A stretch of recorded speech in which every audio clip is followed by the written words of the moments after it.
கௌதமன் அவர்களே, குண்டா சார்லஸ் அவர்களே,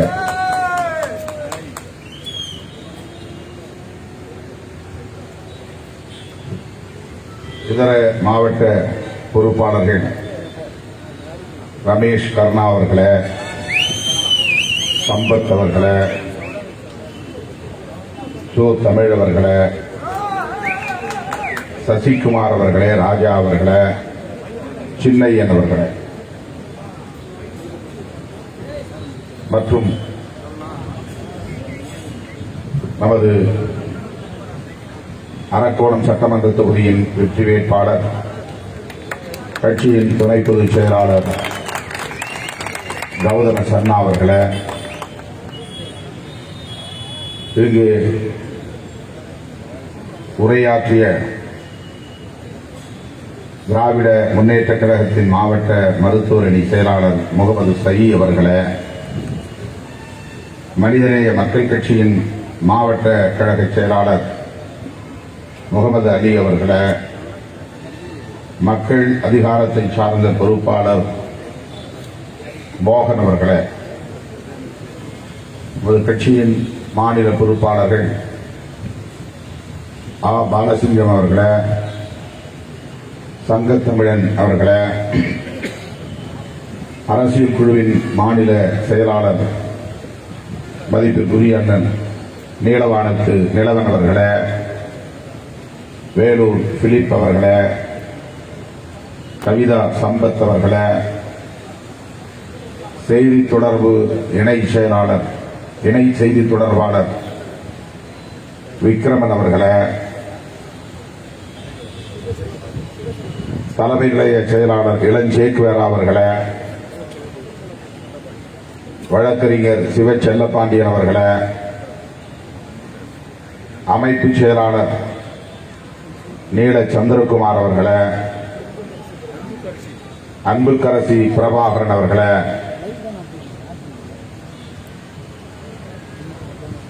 மற்றும் பெயர்கள் விடுபட்டிருந்தால் பொறுத்துக்கொள்ள வேண்டும். கட்சியின் முன்னணி நிர்வாகிகளே, கண்ணு கெட்டிய தூரம் வரையில் கடலென திரண்டிருக்கிற என் உயிரின் உயிரான விடுதலை சிறுத்தைகளே, உங்கள் அனைவருக்கும் என்னுடைய பணிவார்ந்த வணக்கத்தை தெரிவித்துக் கொள்கிறேன்.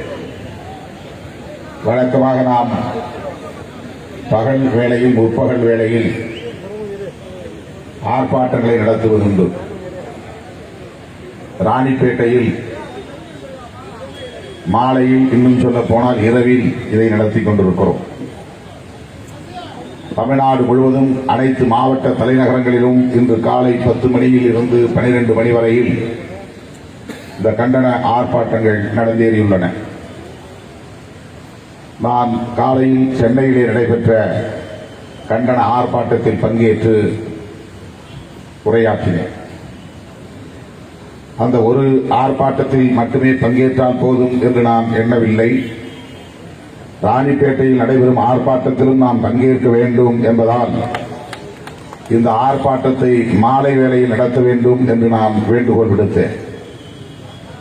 ஆகவேதான் இந்த ஆர்ப்பாட்டம் இந்த அந்தி பொழுதில் நடைபெற்றுக் கொண்டிருக்கிறது. இன்றைக்கு தமிழ்நாடு விவாதித்துக் கொண்டிருக்கிற ஒரு கொடூரமான பச்சை படுகொலை, அரக்கோணம் அருகே நடந்த இரட்டை படுகொலை.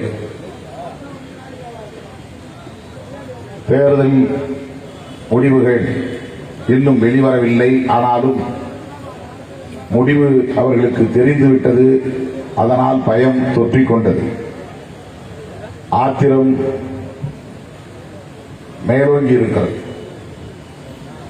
அதிலும் குறிப்பாக அரக்கோணம் தொகுதியில் தோல்வி பயத்தின் விளைவாக இந்த கொடூரமான வன்முறை வெறியாட்டத்தை திட்டமிட்டு அரங்கேற்றி இருக்கிறார்கள். நான் மதுரையில் இருந்தேன். என்னுடைய தாயார் உடல்நலம் குன்றி அவர் அக்காவின் மறைவுக்கு பிறகு பல மாதங்களாகவே உடல்நலம் பாதிக்கப்பட்டு சிகிச்சையில் இருந்தார். இடையில் சற்று தேறி குணமடைந்து வந்தார். மீண்டும் அவர் உடல்நலம் பாதிக்கப்பட்டு மருத்துவமனையில் அனுமதிக்கப்பட்ட சூழலில் நான் என்னுடைய பிரச்சாரத்தை பாதியிலே நிறுத்திவிட்டு 26ஆம் தேதி மதுரைக்கு சென்றேன். பிறகு அவரை ஆற்றுப்படுத்திவிட்டு பிரச்சாரத்தை தொடர வேண்டும் என்பதால் தொடர்ச்சியாக வாக்குப்பதிவு வரையில் நான் உங்களோடு தேர்தல் களத்தில் இருந்தேன். அடுத்த நாள் அம்மாவை பார்க்க போயிருந்தேன். மீண்டும் சீரியஸ் என்று ஒரு நிலை ஏற்பட்டதால் உடனிருக்க வேண்டிய நெருக்கடி ஏற்பட்டது. மதுரை அப்போல்லா மருத்துவமனையிலே அவரோடு இருந்தபோதுதான் அவருக்கு பல பரிசோதனைகள் செய்து கொண்டிருந்த வேளையில்தான் எமர்ஜென்சி அவசர பகுதியிலே அவரை அனுமதித்திருந்த வேளையில்தான் இந்த தகவல் என்னை எட்டியது. நான் அதிர்ச்சியில் உறைந்து போனேன். உடனே அரக்கோணம் வர வேண்டும், பாதிக்கப்பட்ட மக்களை சந்திக்க வேண்டும் என்கிற பதற்றம் என்னை தொற்றிக் கொண்டது. ஆனாலும் என்னால் உடனே கிளம்ப இயலவில்லை. மருத்துவர்களும் உடன் இருக்க வேண்டும் என்று வலியுறுத்தினார்கள். ஒரு பச்சை குழந்தையை போல் என் கையை பிடித்துக் கொண்டு என்னை விட்டு போகாதே, இங்கேயே இரு என்று தாயார் எஞ்சிய காரணத்தினால் உடனே என்னால் கிளம்ப இயலவில்லை. எனினும் அரக்கோணத்தில் என்ன நடந்தது என்பதை தோழர்களை தொடர்பு கொண்டு நான் விசாரித்து அறிந்தேன். அப்பட்டமான ஒரு சாதிய படுகொலை, அரசியல் பகையும் சாதிய வன்மமும் இணைந்த கொடூரமான ஒரு கொலை, இரட்டை கொலை. ஆகவே உடனடியாக இதற்கு எதிர்வினையாற்ற வேண்டும், ஆர்ப்பாட்டம் நடத்த வேண்டும், பெரும் மக்கள் திரளை நாம் ஒருங்கிணைக்க வேண்டிய தேவை இருக்கிறது என்பதை உணர்ந்து நான் என்னுடைய சமூக வலை பக்கத்தில், ட்விட்டர் பக்கத்தில் ஏப்ரல் 10ஆம் தேதி ஆர்ப்பாட்டம் என்று அறிவிப்பு செய்தேன். அரக்கோணத்திற்கு உடனே வர வேண்டும் என்கிற அந்த பதற்றத்தோடு மருத்துவமனையில் இருந்து நான் வெளியேற வேண்டும் என்கிற அந்த பதற்றத்தோடு தோழர்களை தொடர்பு கொண்டு ஒவ்வொரு மணி நேரத்திலும் அங்கே என்ன நிகழ்கிறது என்பதை பாலசிங்கத்தின் ஊடாக அறிந்து கொண்டு எப்படி அரக்கோணம் செல்வது என்பதிலேயே நான் மூழ்கி கிடந்தேன். நல்ல வேளை சற்று உடல் நலம் தேறி இருக்கிறது, மருத்துவமனையில் தொடர்ந்து இருக்க வேண்டாம், ஒரு வாரம் கழித்து அவரை கொண்டு வந்தால் போதும், வீட்டுக்கு அழைத்துச் செல்லுங்கள் என்று மருத்துவர்கள் ஆலோசனை வழங்கியதும் மருத்துவமனையில் இருந்தவாறே நான் விமானம் பிடித்து நேற்று இரவு வந்து சேர்ந்தேன். களத்திற்கு நேரடியாக சென்று பாதிக்கப்பட்ட மக்களை சந்தித்து, குறிப்பாக சூர்யாவின் குடும்பத்தினரையும் அர்ஜுன் குடும்பத்தினரையும் அவரவர் இல்லங்களில் தனிமையிலே சில நிமிடங்கள், அரை மணி நேரம் என்கிற அளவுக்கு அவர்களோடு கலந்துரையாடிய போது விக்ரமன் சொன்னதைப் போல அந்த இளைஞர்கள் எந்த குடிப்பழக்கத்திற்கும் போதை பழக்கத்திற்கும் ஆளாகாத இளைஞர்கள் என்பதை அறிந்து கொண்டேன். ஆனால் சாதி வெறிபிடித்த கும்பல், அரசியல் ஆதாயம் தேடுகிற பிழைப்புவாதிகள் ஊடகங்களில் தொடர்ந்து அவதூறுகளை பரப்புகிறார்கள். இந்த அப்பாவி இளைஞர்களை அவர்களின் நடத்தையை கொச்சைப்படுத்தும் வகையில், ஒரு சமூகத்தையே இழிவுபடுத்தும் வகையில், ஒரு கொடூரமான படுகொலையை நியாயப்படுத்தும் வகையில் அவதூறுகளை பரப்புகிறார்கள். சூர்யாவின் தாய், அவர் ஒன்றுவிட்ட தாய், அவருடைய மடியில்தான் அவன் குத்துப்பட்டு விழுகிறான். அந்த தாய் சொன்னார், சூர்யாவை பெற்ற தாய் அல்ல, சிற்றன்னை சின்னம்மா. அவர் சொன்னார், அப்பு என்கிற ஐயப்பன் அவன் குருவராஜ்பேட்டைக்கு போயிருக்கிறான் ஏதோ கடையில் பொருள் வாங்குவதற்காக. அங்கே குடித்துவிட்டு வம்பிழுத்துக் கொண்டிருந்த ஒரு கும்பல், அதுதான் கௌதம சன்னா அவர்கள் சொன்னதைப் போல ஒரு சமூகத்தின் பெயரை சொல்லி பிழைப்பு நடத்திக் கொண்டிருக்கிற ஒரு சாதிவெறி கும்பல், அப்பாவி உழைக்கும் மக்களின் பெயரை பயன்படுத்தி பிழைத்துக் கொண்டிருக்கிற ஒரு பிழைப்புவாத கும்பல், அவர்களின் கட்சி அடையாளத்தோடு தான் நின்று இருக்கிறார்கள்.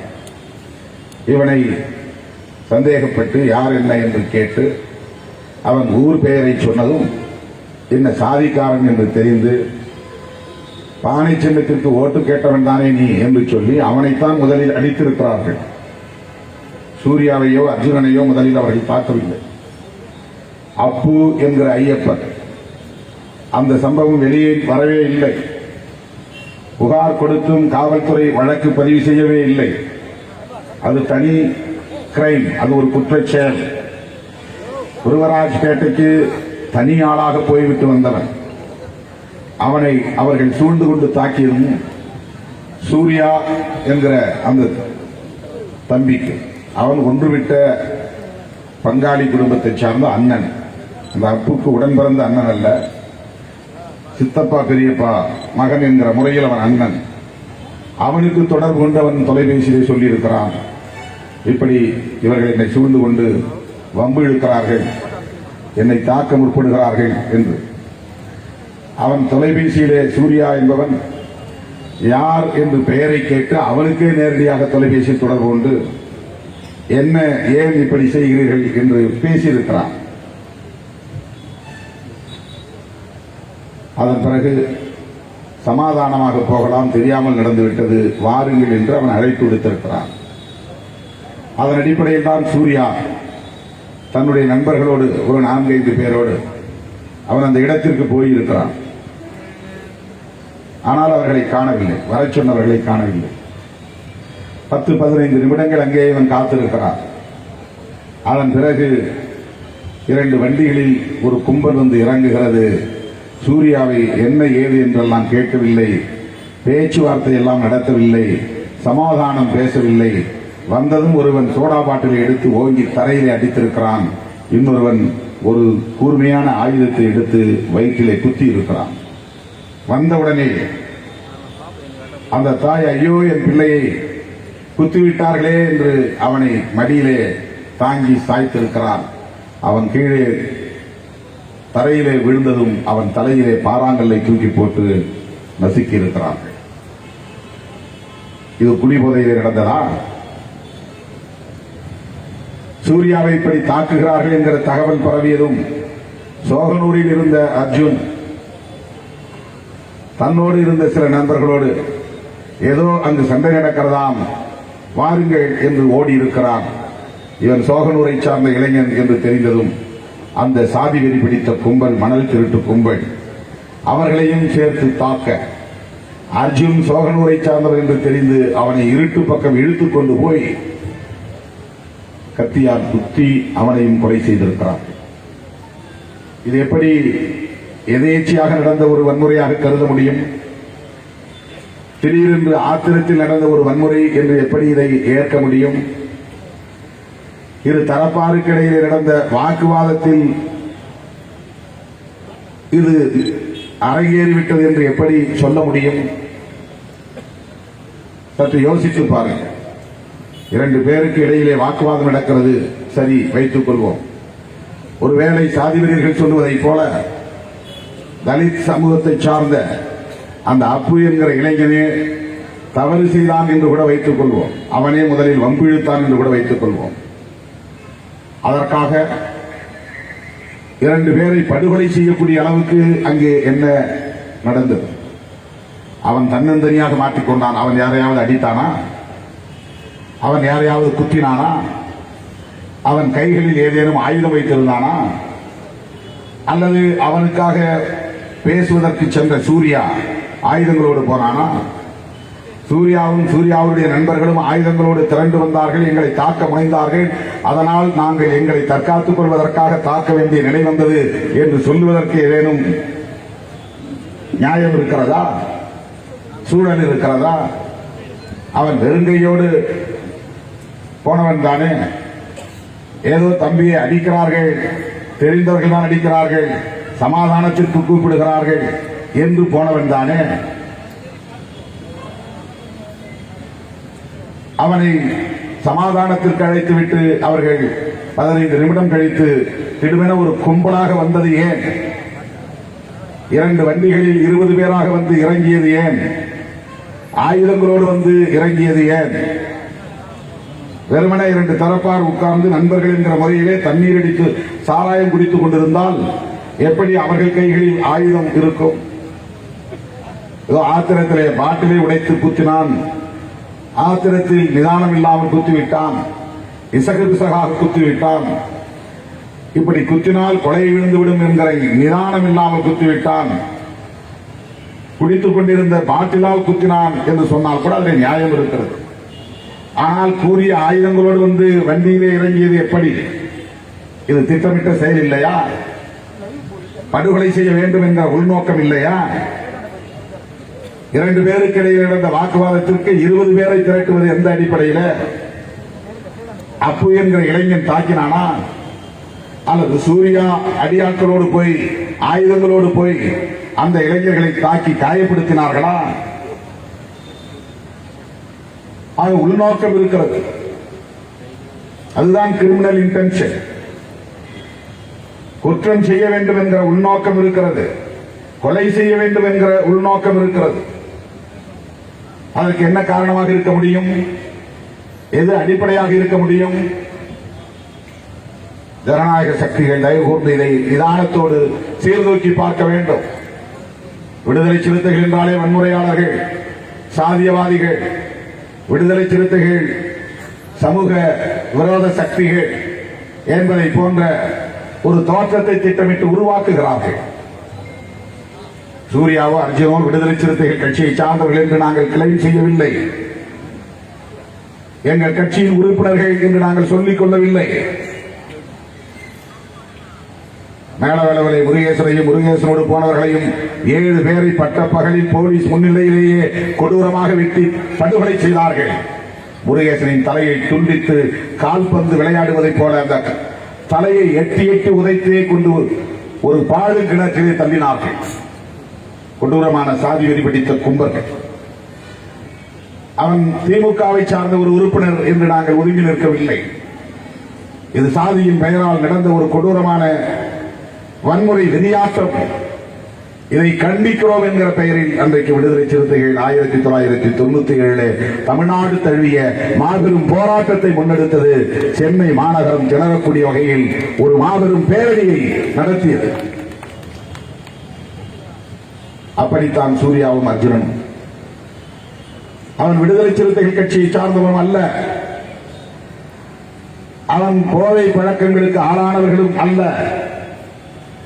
ஆனாலும் ஏன் இந்த இடத்தில் விடுதலை சிறுத்தைகள் இருக்கிறோம் என்றால், சாதியின் பெயரால் ஒரு பலவீனமான சமூகத்தின் மீது தொடர்ந்து ஏவப்படுகிற இந்த ஒடுக்குமுறையை வேடிக்கை பார்த்துக் கொண்டிருக்க முடியாது. தூண்டுகிறவர்களை அம்பலப்படுத்தாமல் இருக்க முடியாது. காரணமானவர்களை தோல்விக்காமல் இருக்க முடியாது. சமூக நல்லிணக்கத்தை சீர்குலைப்பவர்களை மக்கள் முன்னால் முச்சந்தியிலே வைத்து விசாரிக்கக்கூடிய நிலையை ஏற்படுத்தாமல் இருக்க முடியாது. அவர்களே விரும்புவதை போல ஒரு நாள் முச்சந்தியில் நிறுத்துவார்கள். வன்னியர்களே நிறுத்தி சவுக்கால் அடிப்பார்கள். சவுக்கால் அடிக்கிற காலம் வரும். அவர்கள் தலித்துகளை ஏமாற்றவில்லை, பிற சமூகத்தினரை ஏமாற்றவில்லை, சொந்த சாதியினரை ஏமாற்றி பிழைத்துக் கொண்டிருக்கிறார்கள்.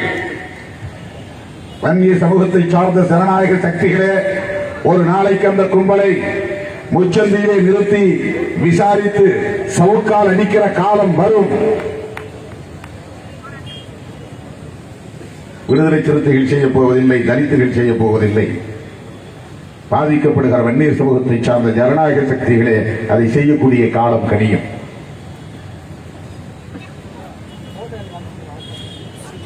சூர்யாவும் அர்ஜுனனும் அண்மையிலே திருமணம் முடித்தவர்கள். இதுவரையில் எந்த விதமான வன்முறை சம்பவங்களிலும் அவர்கள் ஈடுபட்டதில்லை, அரசியல் நடவடிக்கைகளில் ஈடுபட்டதில்லை, அரசியல் வழக்குகளிலும் அவர்கள் சம்பந்தப்பட்டதில்லை. இரு தரப்பாருக்கு இடையிலே நடந்த மோதல், அதுவும் இருதரப்பாரும் நண்பர்களாக மது அறிந்து கொண்டிருந்த போது ஏற்பட்ட வாக்குவாதம் என்று ஒரு ஊடகத்தில் விகடன்.com பதிவு செய்கிறார்கள். அவர்களெல்லாம் நேர்மையான ஊடகவியலாளர்கள் என்று நாம் நம்பிக்கொண்டிருந்தோம். உண்மையை பதிவு செய்ய வேண்டாமா? அதை திசை திருப்புவதே உங்களுக்கு என்ன லாபம்? இரண்டு உயிர்கள் பலியாகி இருக்கின்றனவே, பறிபோய் இருக்கின்றனவே.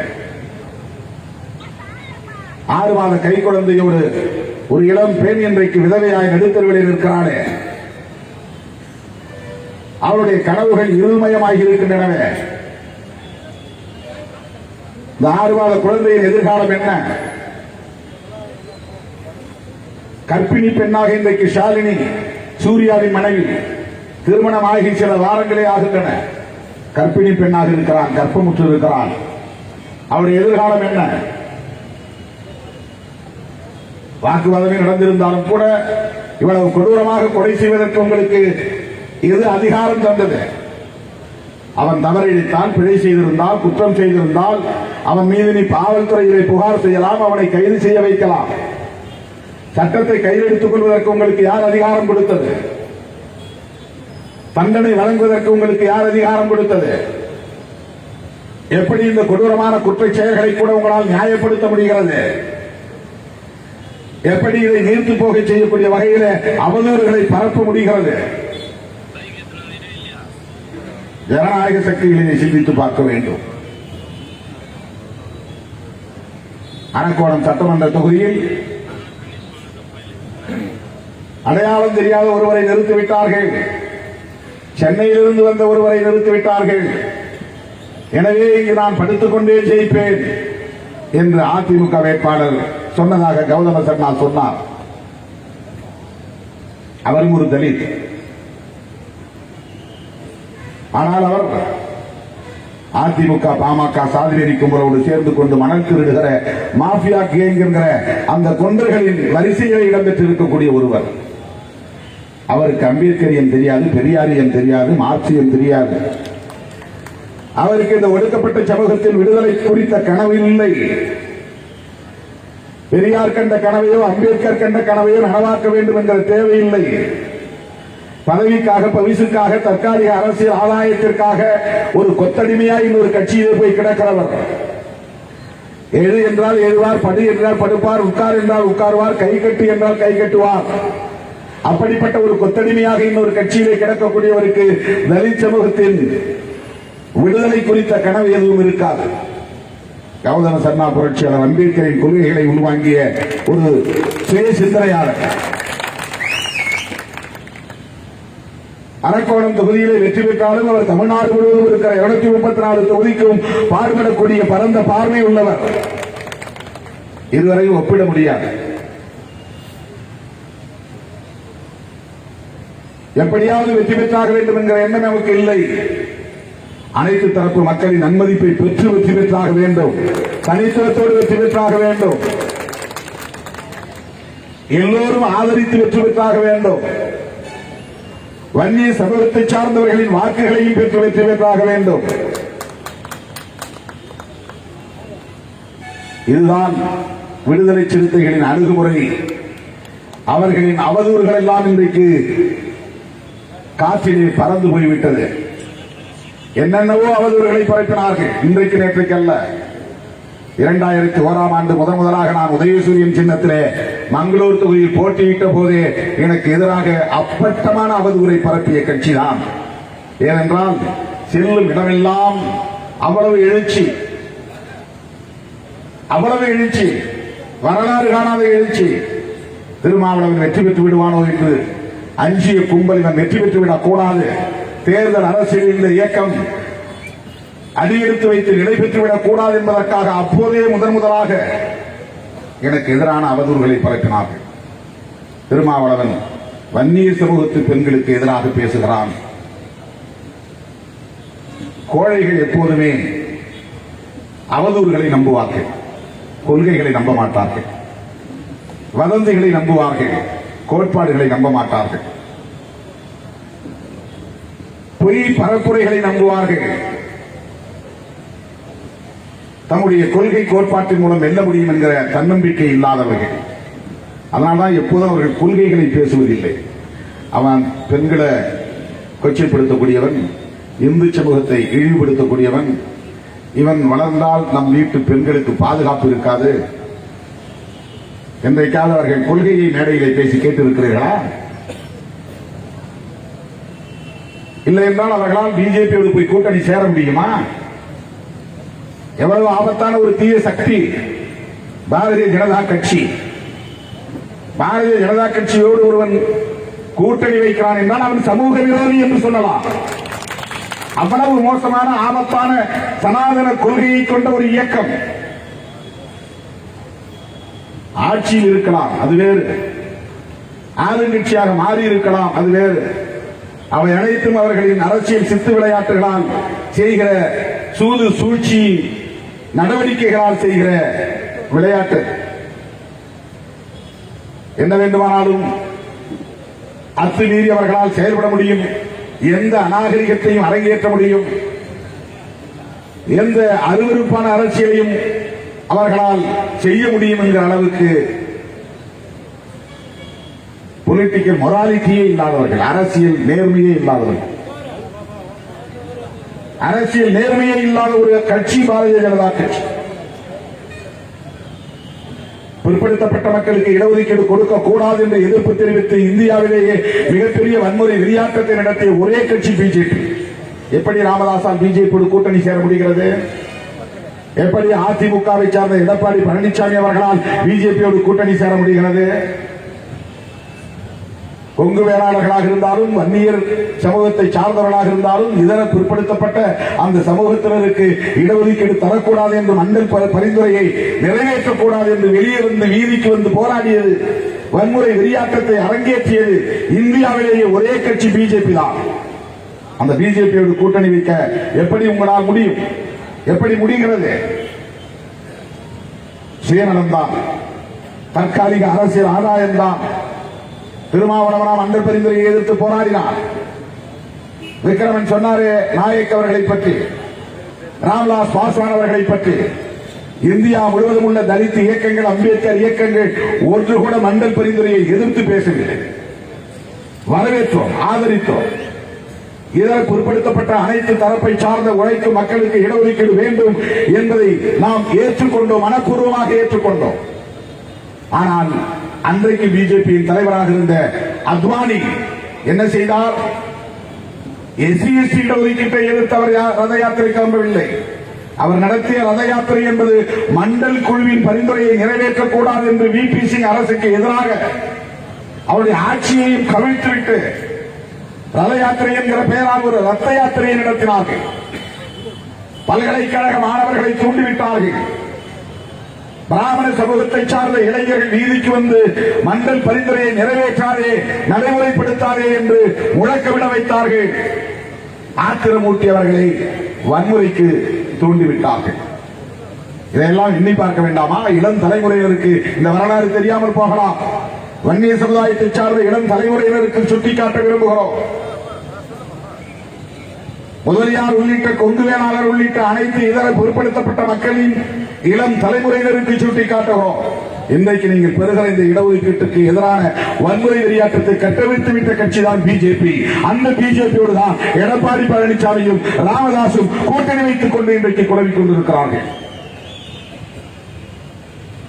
பிற்படுத்தப்பட்ட மக்களுக்கு இடஒதுக்கீடு வேண்டும் என்று தொடர்ந்து போராடி கொண்டிருக்கிற கட்சி.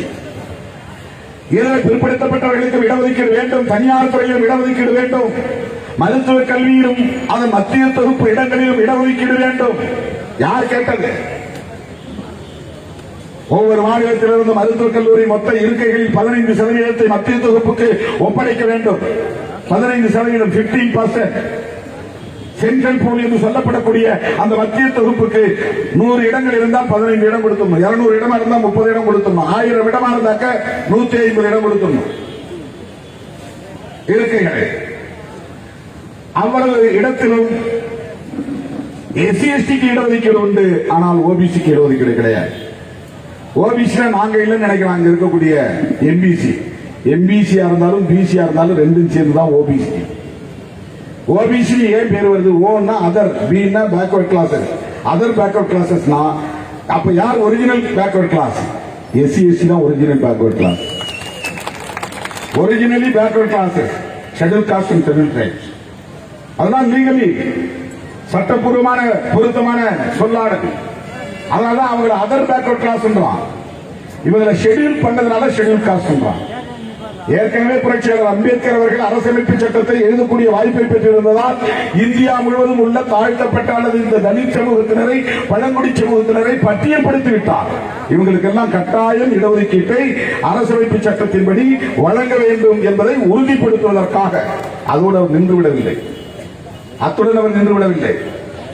ஸ்ரீநாயக் மட்டுமல்ல, ராம்விலாஸ் பாஸ்வான் மட்டுமல்ல, மாயாவதி மட்டுமல்ல, திருமாவளவன் மட்டுமல்ல, நம்ம எல்லாம் மனிதர்களாய் தலைநிமிர வைத்திருக்கிற மகத்தான தலைவர் புரட்சியாளர் அம்பேத்கர் அவர்களே ஓபிசி மக்களுக்கு இடஒதுக்கீடு வேண்டும், அவர்களின் நலன்கள் குறித்து ஆய்வு செய்ய வேண்டும், அதற்காக ஒரு வெல்ஃபேர் கமிட்டி போட வேண்டும் என்று அவர் வற்புறுத்தினார்.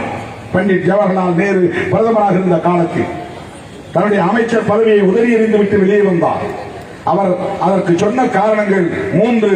இந்து சட்ட மசோதாவை நீங்கள் விவாதத்திற்கே எடுத்துக் கொள்ளவில்லை, எனவே நான் ராஜினாமா செய்கிறேன். திட்டக்குழுவில் நான் ஒரு பொருளாதாரம் படித்த வல்லுநராக இருந்தும் கூட, ஒரு பொருளியல் மேதை என்று பாராட்டக்கூடிய இடத்தில் இருந்தாலும் கூட என்னை திட்டக்குழுவில் சேர்க்காமல் அது பற்றிய எந்த ஞானமும் இல்லாதவர்களை திட்டக்குழுவில் உறுப்பினராக போட்டிருக்கிறீர்கள். ஆகவே என்னை திட்டமிட்டு ஓரங்கிட்டுகிறீர்கள், ஒதுக்குகிறீர்கள். நான் ஏன் இந்த பதவியில் இருக்க வேண்டும் என்று ராஜினாமா செய்கிறேன் சொன்னவர் புரட்சியாளர் அம்பேத்கர் அவர்கள். பிளானிங் கமிஷன் ஒரு கமிஷன் இருக்கு, அதை இப்ப மோடி அதை கலைச்சிட்டார், நிதி ஆயோக் மாத்திட்டார் அந்த பேரை. அந்த planning commission intellectuals, experts, economics அவங்க தான் இடம் பெறணும். ஆனா பண்டிட் ஜவஹர்லால் நேரு அவர்கள் மேல் சாதியை சார்ந்து தங்களுக்கு வேண்டிய சில ஆட்களை போட்டுக் கொண்டார். புரட்சியாளர் அம்பேத்கர் அதில் மெம்பரா அவர் போடல, அது ஒரு காரணம் சொன்னார். அதற்கடுத்து ஓபிசி வெல்ஃபேர் கமிட்டி ஒன்று போட சொன்னார், வற்புறுத்தினார். ஓபிசியாக இருக்கக்கூடிய இதர பிற்படுத்தப்பட்ட மக்களுடைய நலன்கள் குறித்து ஆய்வு செய்வதற்காக, அவர்களுக்கான இடஒதுக்கீட்டை உறுதி செய்வதற்காக, அவர்களுக்கான கோரிக்கைகளை கண்டறிவதற்காக ஒரு கமிட்டியை போட வேண்டும் என்று வலியுறுத்தினார். அம்பேத்கர் படத்தில் சாணி அடிக்கக்கூடியவனுக்கு இந்த அறிவுலாம் தெரியாது, இந்த வரலாறு தெரியாது. அம்பேத்கர் சிலையை பார்த்து செருப்பு மாலை போடக்கூடிய அவனுக்கு இவன் வெறும் சாதி வரியை தானே தூண்டுறான். இந்த கொடியை பார்த்தாலே அருவருப்பா இருக்கு. இது ஒரு தலைவர் சொல்லக்கூடியதா? அது என்ன கொடி? ஒருத்தன் சொல்றான் அது நீலம் சிவப்பு, பார்த்தாலே அருவருப்பா இருக்கு.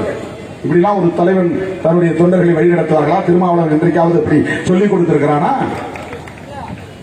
ஒரு தலைவர் மேடையில் உட்கார்ந்து பேசுறார், நம்ம வீட்டு பிள்ளைகள் கோயிலுக்கு வராங்க, சாமி கும்பிட, அவனுங்க அந்த பசங்களுக்கு வராங்க, சடையை பிடிச்சி இழுக்கிறான், அப்படி இழுத்து காட்டுறான், சடையை பிடிச்சி இழுக்கிறான், மார்ப கசக்கிறான், கசக்கி காட்டுறான், மார்ப கசக்கிறான். உலகத்தில் எந்த தலைவராவது இப்படி தன்னுடைய தொண்டர்களை தவறாக வழிநடத்துவார்களா? வன்முறைக்கு தூண்டுவார்களா? தன்னுடைய சொந்த சமூகத்து இளைஞர்களை எப்படி ஒரு தலைவர் பாழ்படுத்துகிறார் என்பதை இதை விட வேறு என்ன சார்ந்து சொல்ல வேண்டும்?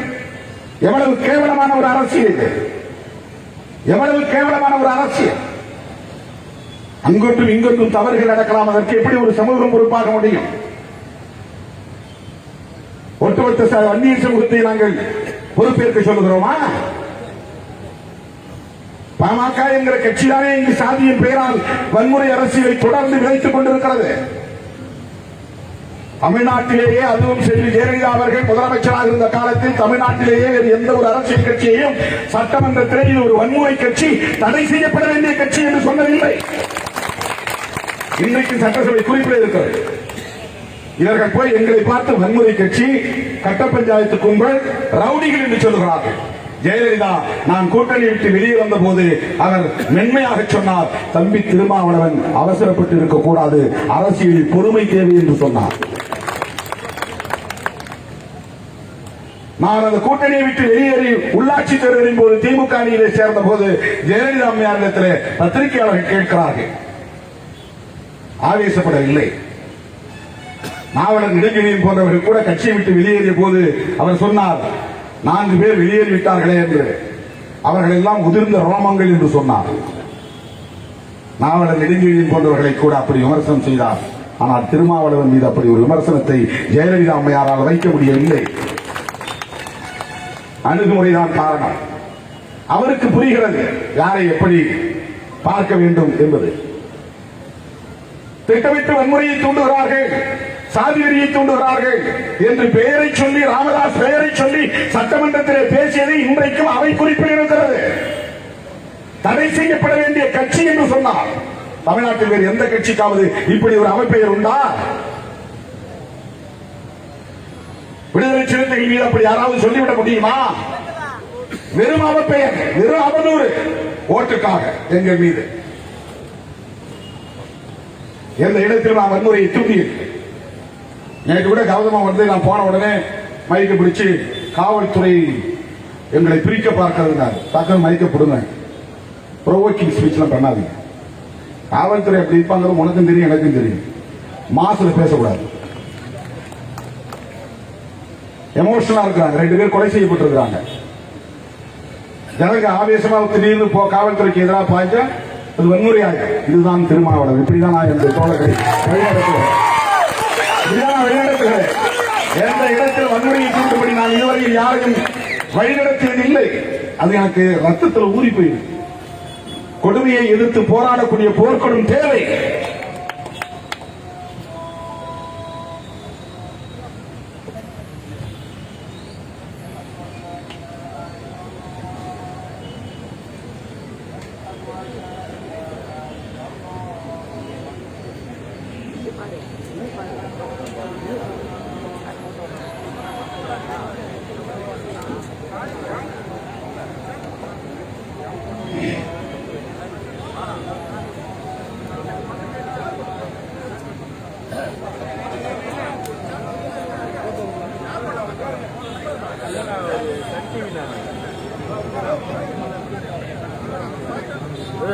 சன் டிவி கிட்ட விடுங்க, டிவி ரிப்போர்ட்ரு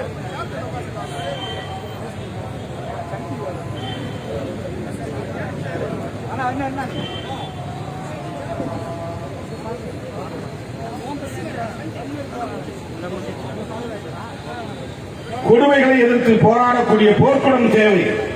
ஆனால் அது கட்டுப்பாடற்ற வன்முறைகளுக்கு இடம் கொடுத்து விடக்கூடாது. அது கொள்கை சார்ந்த வீரியத்தோடு வெளிப்பட வேண்டும். நாங்கள் ஒரு குறிப்பிட்ட சமூகத்திற்கு எதிராகவோ அல்லது குறிப்பிட்ட சில நபருக்கு எதிராகவோ அரசியல் செய்யவில்லை. நீங்கள் பேசுகிற அரசியல் ஆபத்தானது என்று சுட்டிக்காட்டுவோம். நீங்கள் கையில் எடுத்திருக்கிற கோட்பாடு ஆபத்தானது. Social engineering. என்ன சோசியல் இன்ஜினியரிங்? தலித் அல்லாத சமுதாயத்தை ஒருங்கிணைக்க போகிறோம். பெரியார் காலத்திலிருந்து பார்ப்பனர் அல்லாதார் இயக்கத்தை எடுத்தார். ஏன்னா எங்கு போனாலும் அத்தனை துறைகளிலும் பார்ப்பனர்களின் ஆதிக்கம் இருந்த காலம். பிராமணால் கஃபே என்று எழுதி வைத்திருப்பார்கள். கீழே குஷ்டரோகிகளும் தீண்டப்படாதவர்களுக்கும் அனுமதி இல்லை என்று எழுதி வைப்பார்கள். இருந்த உணவகங்களிலே, பேருந்துகளிலே அதே போல குஷ்டரோகிகளும் தீண்டப்படாதவர்களும் ஏற அனுமதி இல்லை என்று வெளியிலே எழுதி வைத்திருந்த காலம். பார்ப்பனர் அல்லாதார் குழந்தைகளுக்கு தனியே குடிநீர் பானை. சேரன் மகாதேவியிலே வாவேசு ஐயர் நடத்திய குருகுல பள்ளியில் அது வெளிப்படையாக இருந்தது. அதிலே முரண்பட்டு வெளியே வந்தவர் தான் தந்தை பெரியார். பார்ப்பனர்களை பொறுத்தவரையில் எல்லா சாதிக்காரனும் கீழ் சாதிதான். பிராமண குழந்தைகளுக்கு மட்டும் ஒரு பானை, குடிநீர் பானை. மற்ற நாங்கெல்லாம் ஆண்ட பரம்பரை என்று சொல்லிக் கொள்ளக்கூடிய அத்தனை பிள்ளைகளுக்கும் தனி குடிநீர் பானை. நாங்கெல்லாம் ஆண்ட பரம்பரை, பாண்டிய பரம்பரை, சேர பரம்பரை, சோழ பரம்பரை, மன்னாதி மன்னர்களின் வழிவந்தவர்கள் என்று சொல்லிக் கொள்கிற அந்த ஆண்ட பரம்பரைக்கும் நீ எல்லாம் கீழ் சாதி தாண்டா, தனியா போய் தண்ணி குடிறானா. அது நாயக்கர் என்று அழைக்கப்பட்ட பெரியாருக்கும் சேர்த்து. அதனால் கொந்தளித்து வெளியே வந்தவர் தான் காங்கிரஸ் இயக்கத்தை விட்டு. அப்படிப்பட்ட கொடுமைகளை எதிர்த்து போராட வேண்டும் என்கிற அரசியலை நாம் உள்வாங்கியவர்கள். அன்றைக்கு அவர் பார்ப்பனர் அல்லாதார் இயக்கத்தை கட்ட வேண்டிய தேவை இருந்தது, ஆதிக்கத்தை எதிர்ப்பதற்காக. ஆனால் தலித் அல்லாத ஒரு இயக்கத்தை நடத்தக்கூடிய தேவை இங்கு என்ன வந்தது? தலித்துகள் ஆக்கிரமிப்பு செய்கிறார்களா? தலித்துகள் ஊர் புகுந்து அடிக்கிறார்களா? தலித்துகள் எங்கேயாவது தலித் அல்லாதவர்களின் குடிசைகளை கொடுத்து இருக்கிறார்களா? தலித்துகள் உங்களை எல்லாம் விரட்டி அடித்து விட்டு மணல் திருடுகிறார்களா? தலித்துகள் உங்களை எல்லாம் விரட்டி அடித்து விட்டு கான்ட்ராக்ட் தொழிலை ஆதிக்கம் செய்கிறார்களா? தலித்துகள் டாஸ்மாக் கடைகளை எடுத்து பார் எடுத்து பிழைப்பு நடத்துகிறார்களா? உங்கள் பிழைப்பில் மண்ணெண்ணி போடுகிறார்களா? 24 மணி நேரம் உழைக்கிற வேலை செய்து பிழைக்கிற சமூகம் இந்த சமூகம். குறுக்கு தொழில் செய்ய தெரியாது. தலித்துகளின் ஆதிக்கம் எங்கே இருக்கிறது? எப்படி தலித் அல்லாதோர் இயக்கம் என்று ஒரு அனைத்து சமுதாய பேர் இயக்கம் என்கிற பெயரில் ஒரு இயக்கத்தை கட்டுகிற துணிச்சல் உங்களுக்கு எங்கிருந்து வந்தது? இது எவ்வளவு மோசமான ஒரு தீய அரசியல்! இதுதான் இன்றைக்கு அரக்கோணத்தின் வெளிப்பாட்டுக்கு காரணம். தலித்துகளின் மீதான வெறுப்பு அரசியலை விளைப்பது, பிஜேபியுடைய அரசியல் முஸ்லிம்களுக்கு எதிரான வெறுப்பு அரசியலை விளைப்பது, கிறிஸ்தவர்களுக்கு எதிரான வெறுப்பு அரசியலை விளைப்பது. மசூதியை கண்டால் அவருக்கு ஆத்திரம் வரும், தொப்பியை கண்டால் அவருக்கு ஆத்திரம் வரும். அப்படிப்பட்ட அரசியலை விளைத்திருக்கிறார்கள். இவர்கள் மதமாற்றம் செய்கிறார்கள். அப்பாவி இந்துக்களை ஏமாற்றி பிரியாணி கொடுத்து மதமாற்றம் செய்கிறார்கள். பிரியாணி சாப்பிடுறதுக்காக எவனாவது மதம் மாறுவானா? காசு கொடுத்தா பிரியாணி கிடைக்கும். கோதுமை கொடுத்து மதமாற்றம் செய்கிறார்கள். கோதுமையை விட அரிசி நல்லது உடலுக்கு.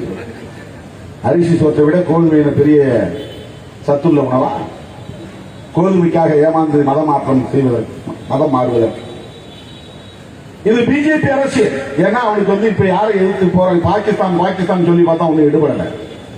பாகிஸ்தான் எதிர்ப்பு என்பது எடுபடல. அதனால உள்ளுக்குள்ள ஓட்டு பொறுக்குவதற்கு எது இங்கே தேவையான உத்தி என்று பார்த்து சிறுபான்மை சமூகத்திற்கு எதிரான வெறுப்பு அரசியலை விதைப்பதை அவன் சோசியல் இன்ஜினியரிங். முஸ்லிம்கள் எல்லாம் தலித்துகளை ஏமாத்தி முஸ்லிம்களா மாத்துறாங்க.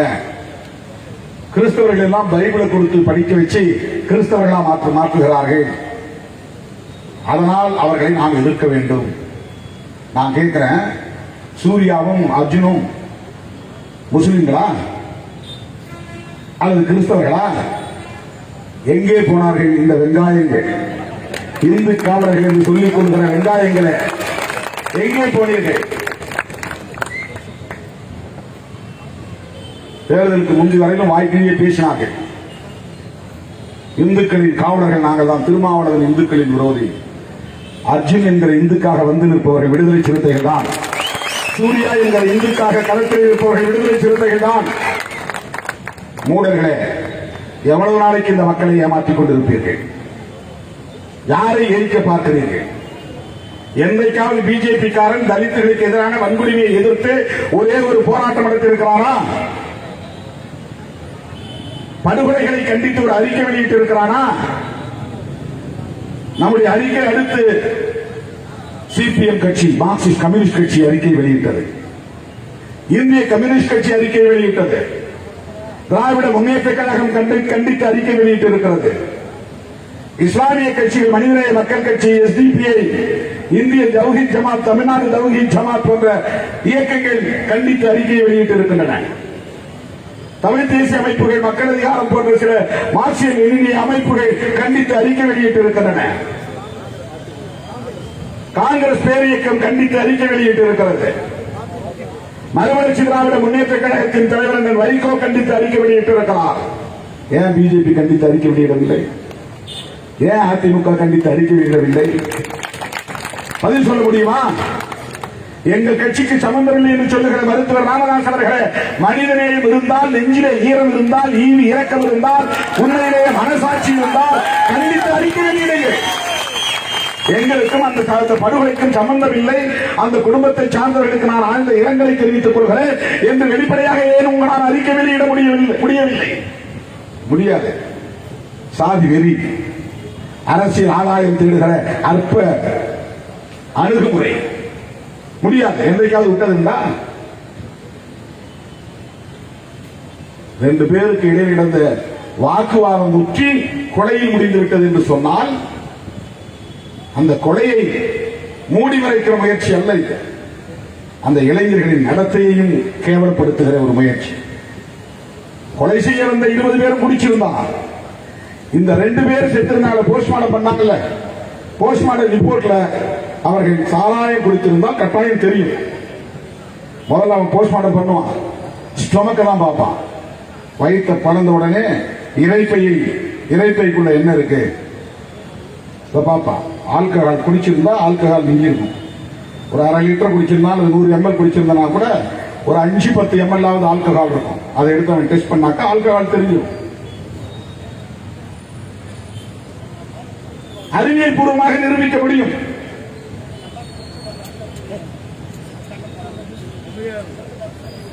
அவர்களை குடிகாரர்கள் என்று கொச்சைப்படுத்துவது அவர்களை நடத்தை அடிப்படையில் கொச்சைப்படுத்துவதா? இந்துக்களான இந்த இளைஞர்கள் தங்களை இந்துக்கள் என்று உரிமை கோரவில்லை. நாங்களும் அதை உரிமை கோரும் அடிப்படையில் சொல்லவில்லை. ஆனால் இந்துக்களின் காவலர்கள் என்று சொல்லுகிற பிஜேபி இந்திய அளவிலே அவர்களின் சோசியல் இன்ஜினியரிங் ஈடுபட்டு இருக்கலாம். தமிழ்நாட்டில் அது எடுபடாது. அதற்காக நேரடியாக வர முடியாமல் தான் அதிமுக பாமக முதுகிலேறி வந்திருக்கிறார்கள். அதிமுகவும் பாமகவும் அவர்களை தோளில் தூக்கிக் கொண்டு கொண்டாடினார்கள்.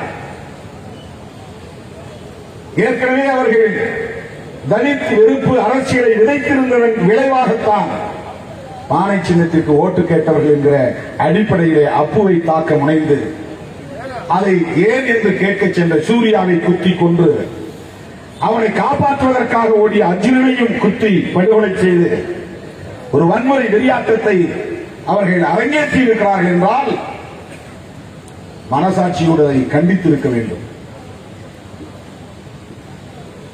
நான் திருமாவளவனுக்காகவா இவ்வளவு கட்சிகள் கண்டன அறிக்கை வெளியிட்டு இருக்கின்றன? தமிழ்நாட்டில் உள்ள பெரும்பான்மையான ஜனநாயக சக்திகள் இதை கண்டித்திருக்கிறார்கள். அந்த 3 கட்சியை தவிர பிஜேபி, ஏடிஎம்கே, பாமக 2 உயிர் பறி போயிருக்கின்றனவே. குறைந்தபட்சம் அந்த குடும்பத்தினருக்கு ஒரு ஆறுதல் சொல்ல வேண்டாமா? உரிய நடவடிக்கை எடுக்க வேண்டும் என்று காவல்துறைக்கு அழுத்தம் கொடுக்க வேண்டாமா?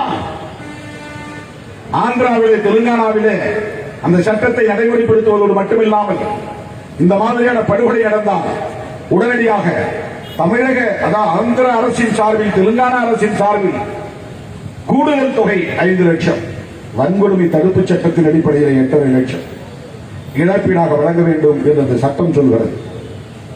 இந்தியாவிலேயே அந்த சட்டத்தை நடைமுறைப்படுத்த விரும்பாத ஒரு மாநிலம் தமிழ்நாடுதான். அந்த சட்டப்படி அவர்களுக்கு உரிய இழப்பீடு வழங்க தயங்குகிற மாநிலம் தமிழ்நாடுதான். அந்த சட்டத்தை நடைமுறைப்படுத்தினால் பிற சாதியினரின் பகையை சம்பாதிக்க நேரும் என்கிற அளவுக்கு அத்தனை கட்சிகளுக்கும் அச்சத்தை ஏற்படுத்தி இருக்கிற கட்சி பாமக. திருமாவளவனை கூட வச்சிருந்தா திமுக தோத்து போகும். தேர்தல் முடிவு வரத்தான் போகுது. திராவிட முன்னேற்ற கழகம் ஆட்சியை கைப்பற்றத்தான் போகிறது. திராவிட முன்னேற்ற கழக கூட்டணியின் வெற்றிக்கு விடுதலை சிறுத்தைகள் தான் மிகப்பெரும் பங்களிப்பை செலுத்தி இருக்கிறது. விடுதலை சிறுத்தைகள் இடம்பெறுகிற இந்த அணியை ஆதரிப்போம் என்று ஒட்டுமொத்த தமிழகத்தின் தலித்துகள் இன்றைக்கு கொண்டாடி இருக்கிறார்கள். தமிழக அரசியல் வரலாற்றிலேயே 90% தலித்துகள் இன்றைக்கு உதயசூரியன் சின்னத்திற்கும் கூட்டணி கட்சிகளின் சின்னத்திற்கும் வாக்களித்திருக்கிறார்கள் என்று சொன்னால் அது விடுதலை சிறுத்தைகளின் பங்களிப்பு என்பதை நான் பெருமையோடு சொல்ல கடமைப்பட்டிருக்கிறேன். 100க்கு 100 திராவிட முன்னேற்ற கழக கூட்டணி வெற்றி பெறப்போகிறது. அரக்கோணம் தொகுதியிலும் கௌதம சன்னா வெற்றி பெறுவார் என்ற நம்பிக்கை 100 விழுக்காடு. அதனுடைய எதிரொலிதான் 2 முக்கியமான காரணம். சூர்யாவும் அர்ஜுனும் கொல்லப்பட்டது. அவன் 2 பேரும் மட்டும் இல்ல, வந்த அத்தனை பேரையும் கொள்ள வேண்டும் என்கிற வெறித்தனத்தோடு செயல்பட்டு இருக்கிறார்கள். அதனால்தான் 5-6 பேர் படுகாயமடைந்திருக்கிறார்கள். தெரியாத அவர்களுக்கு குடிகாரன்னா அவங்களுக்குரிய அடிச்சுட்டு சாக வேண்டியதானே ஒரே சமூகத்துக்குள்ள. 20 பேரும் பிடிச்சிருக்கான். 20 பேர்ல ஏன் அவங்களுக்குள்ள அடிச்சு குத்தி சாகல? அவனுக்கு நிதானம் இருக்குல்ல. அடிக்கிற சூர்யா தலித்துங்கிறது தெரியுது இல்ல. சோகனூர் அர்ஜுன் என்ன சாதியை சார்ந்தவன் என்பது தெரிந்துதானே தாக்குகிறான். நிதானம் இல்லாமல் தாக்கியிருந்தால் அவர்களுக்குள்ளே இந்த கொலை நடந்திருக்க வேண்டும் அல்லவா? குடிகாரன் எல்லாம் குத்திக்கிறாங்க. டாஸ்மாக் கடையை தினம் குறைவுதான். குடிச்சிட்டு நிதானமா தான் வீட்டுக்கு போய் சேர்றான். ஒரு நாளைக்கு 1000 பேர் 2000 பேர் 3000 பேர் டாஸ்மாக் கடைக்கு முன்னால் நின்று சாராயம் குடிக்கிறான். அவர்களுக்குள்ளே சண்டை போட்டுக் கொள்கிறார்களா? குத்தி கொலை செய்து கொடுக்கிறார்களா? குத்த வேண்டும், ஆயுதத்தோடு வர வேண்டும், ஆட்களை அணிதிரட்ட வேண்டும் என்கிற கிரிமினல் இன்டென்ஷன் இங்கே இருக்கிறது என்று சொன்னால் அது சாதி பகைதானே, அரசியல் பகைதானே. அவர்கள் மீது சோகனூர் செம்பேடு கிராமத்தின் மீது அவர்களுக்கு இருந்த கோபத்திற்கு 2 காரணங்கள், உடனடி காரணங்கள்.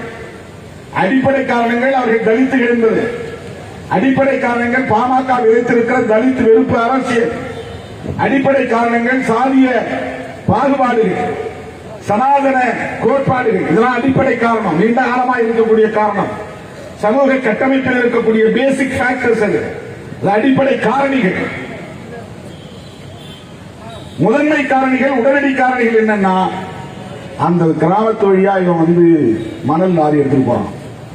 பல மாதங்களுக்கு முன்பு மணல் லாரியை தடுத்து தலித் இளைஞர்கள், சோகனூரை சார்ந்த இளைஞர்கள், அர்ஜுன் அப்படின்னு குறிப்பிட்ட நபர் கிடையாது, இளைஞர்கள், விவரம் தெரிஞ்சவன், அம்பேத்கரை உள்வாங்கியவன், துணிச்சலோடு அதை மதித்து எங்க தெரு வழியா அப்படி வேகமா நீ போகக்கூடாது, இனிமே இந்த வழியா வரக்கூடாதுன்னு எதிர்ப்பு தெரிவித்திருக்கிறார்கள்.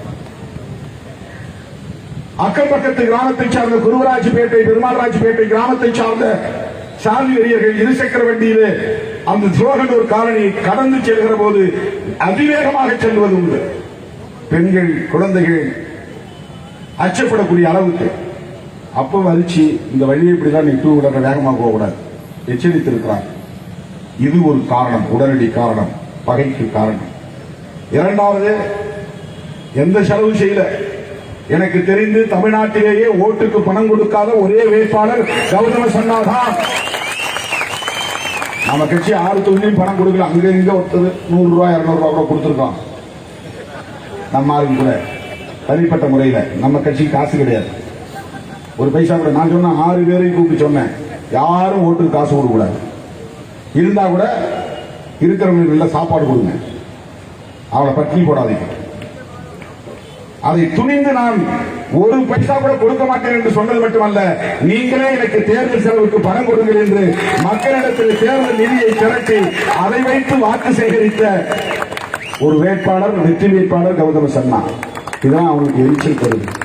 சோகனூர்ல ரவிக்கு உள்ளே வரவேற்பு இல்லை, வெளியே போன்றாங்க. சன்னாவை வரவேற்று இருக்கிறார்கள். வாங்க, உங்களுக்கு தான் ஓட்டு, பானைச்சலுக்கு தான் ஓட்டு.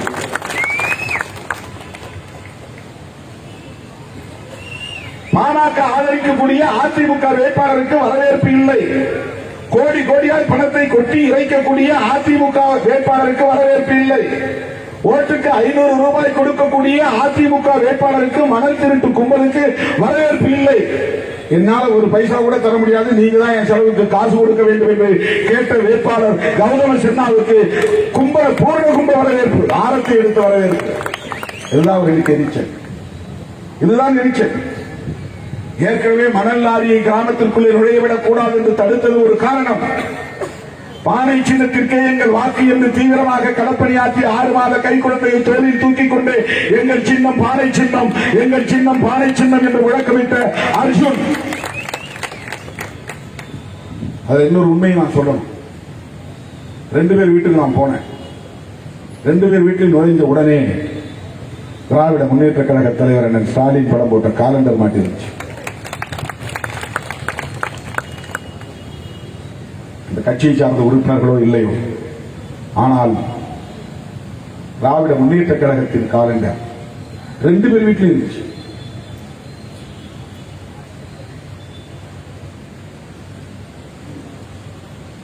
இதுவெல்லாம் அவர்களுக்கு எரிச்சல். தலித் சமூகத்தில் இன்றைக்கு அதிமுக அணிக்கு எதிராக வாக்களிக்கக்கூடிய ஒரு உளவியல் வளர்ந்து இருக்கிறது. ஒரு காலத்தில் காங்கிரசுக்கு ஓட்டு போட்டு இருந்தாங்க. எம்ஜிஆர் வந்த பிறகு ரெட்டைலைக்கு ஓட்டு போட்டாங்க. ஜெயலலிதா வரையிலும் இரட்டை இலைக்கு ஓட்டு போடக்கூடிய அளவுக்கு ஒரு பெரும்பான்மை அளவிலே ஒரு உளவியல் இருந்தது. இன்னைக்கு இருக்கிற அதிமுக எம்ஜிஆர் காலத்து அதிமுக இல்லை, ஜெயலலிதா காலத்து அதிமுக இல்லை, இது எடப்பாடி காலத்து அதிமுக, மோடியிடம் அடமானம் வைக்கப்பட்ட அதிமுக, முற்றிலும் நீர்த்து போன அதிமுக, திராவிட அரசியலே இல்லாத ஒரு கட்சியாக மாறிவிட்டது. எம்ஜிஆர் தலைமையேற்ற போதே 50% அது நீர்த்து போனது திராவிட அரசியல். ஜெயலலிதா அம்மையார் தலைமையேற்றதும் 75% நீர்த்து போனது. ஒரு 25% சமூக நீதி அரசியல் அதில் ஒட்டி கொண்டிருந்தது. எடப்பாடி தலைமையேற்றதும் அது மோடி அதிமுகவாக மாறிவிட்டது, பிஜேபியின் பினாமி டீமாக மாறிவிட்டது. அதிமுக எலெக்ஷன் பிறகு இருக்காது, நீர்த்து போய்விடும். பாமக இருப்பவனா பிஜேபி போய் சேர்ந்துருவோம், பார்த்துட்டே இருக்கு. நான் ஜோசியம் சொல்லல, இதான் நடக்க போகுது. ஏன்னா பிஜேபியோட வேலையே கூட இருக்கிறவனுக்கு குழி பறிக்கிறது தான்.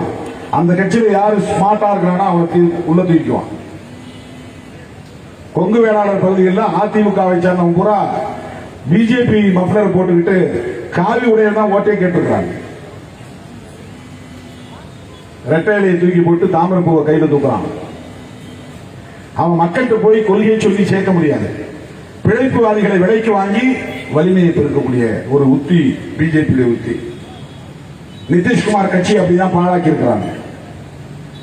ஜேடியு, ஜனதாதள் யுனைடெட், அசாம், அருணாச்சல பிரதேசத்தில் ஜேடியு அமைப்பையே வெற்றி பெற்ற உறுப்பினர்களே விலைக்கு வாங்கிட்டான். கூட்டணியில் இருக்கிறாங்க.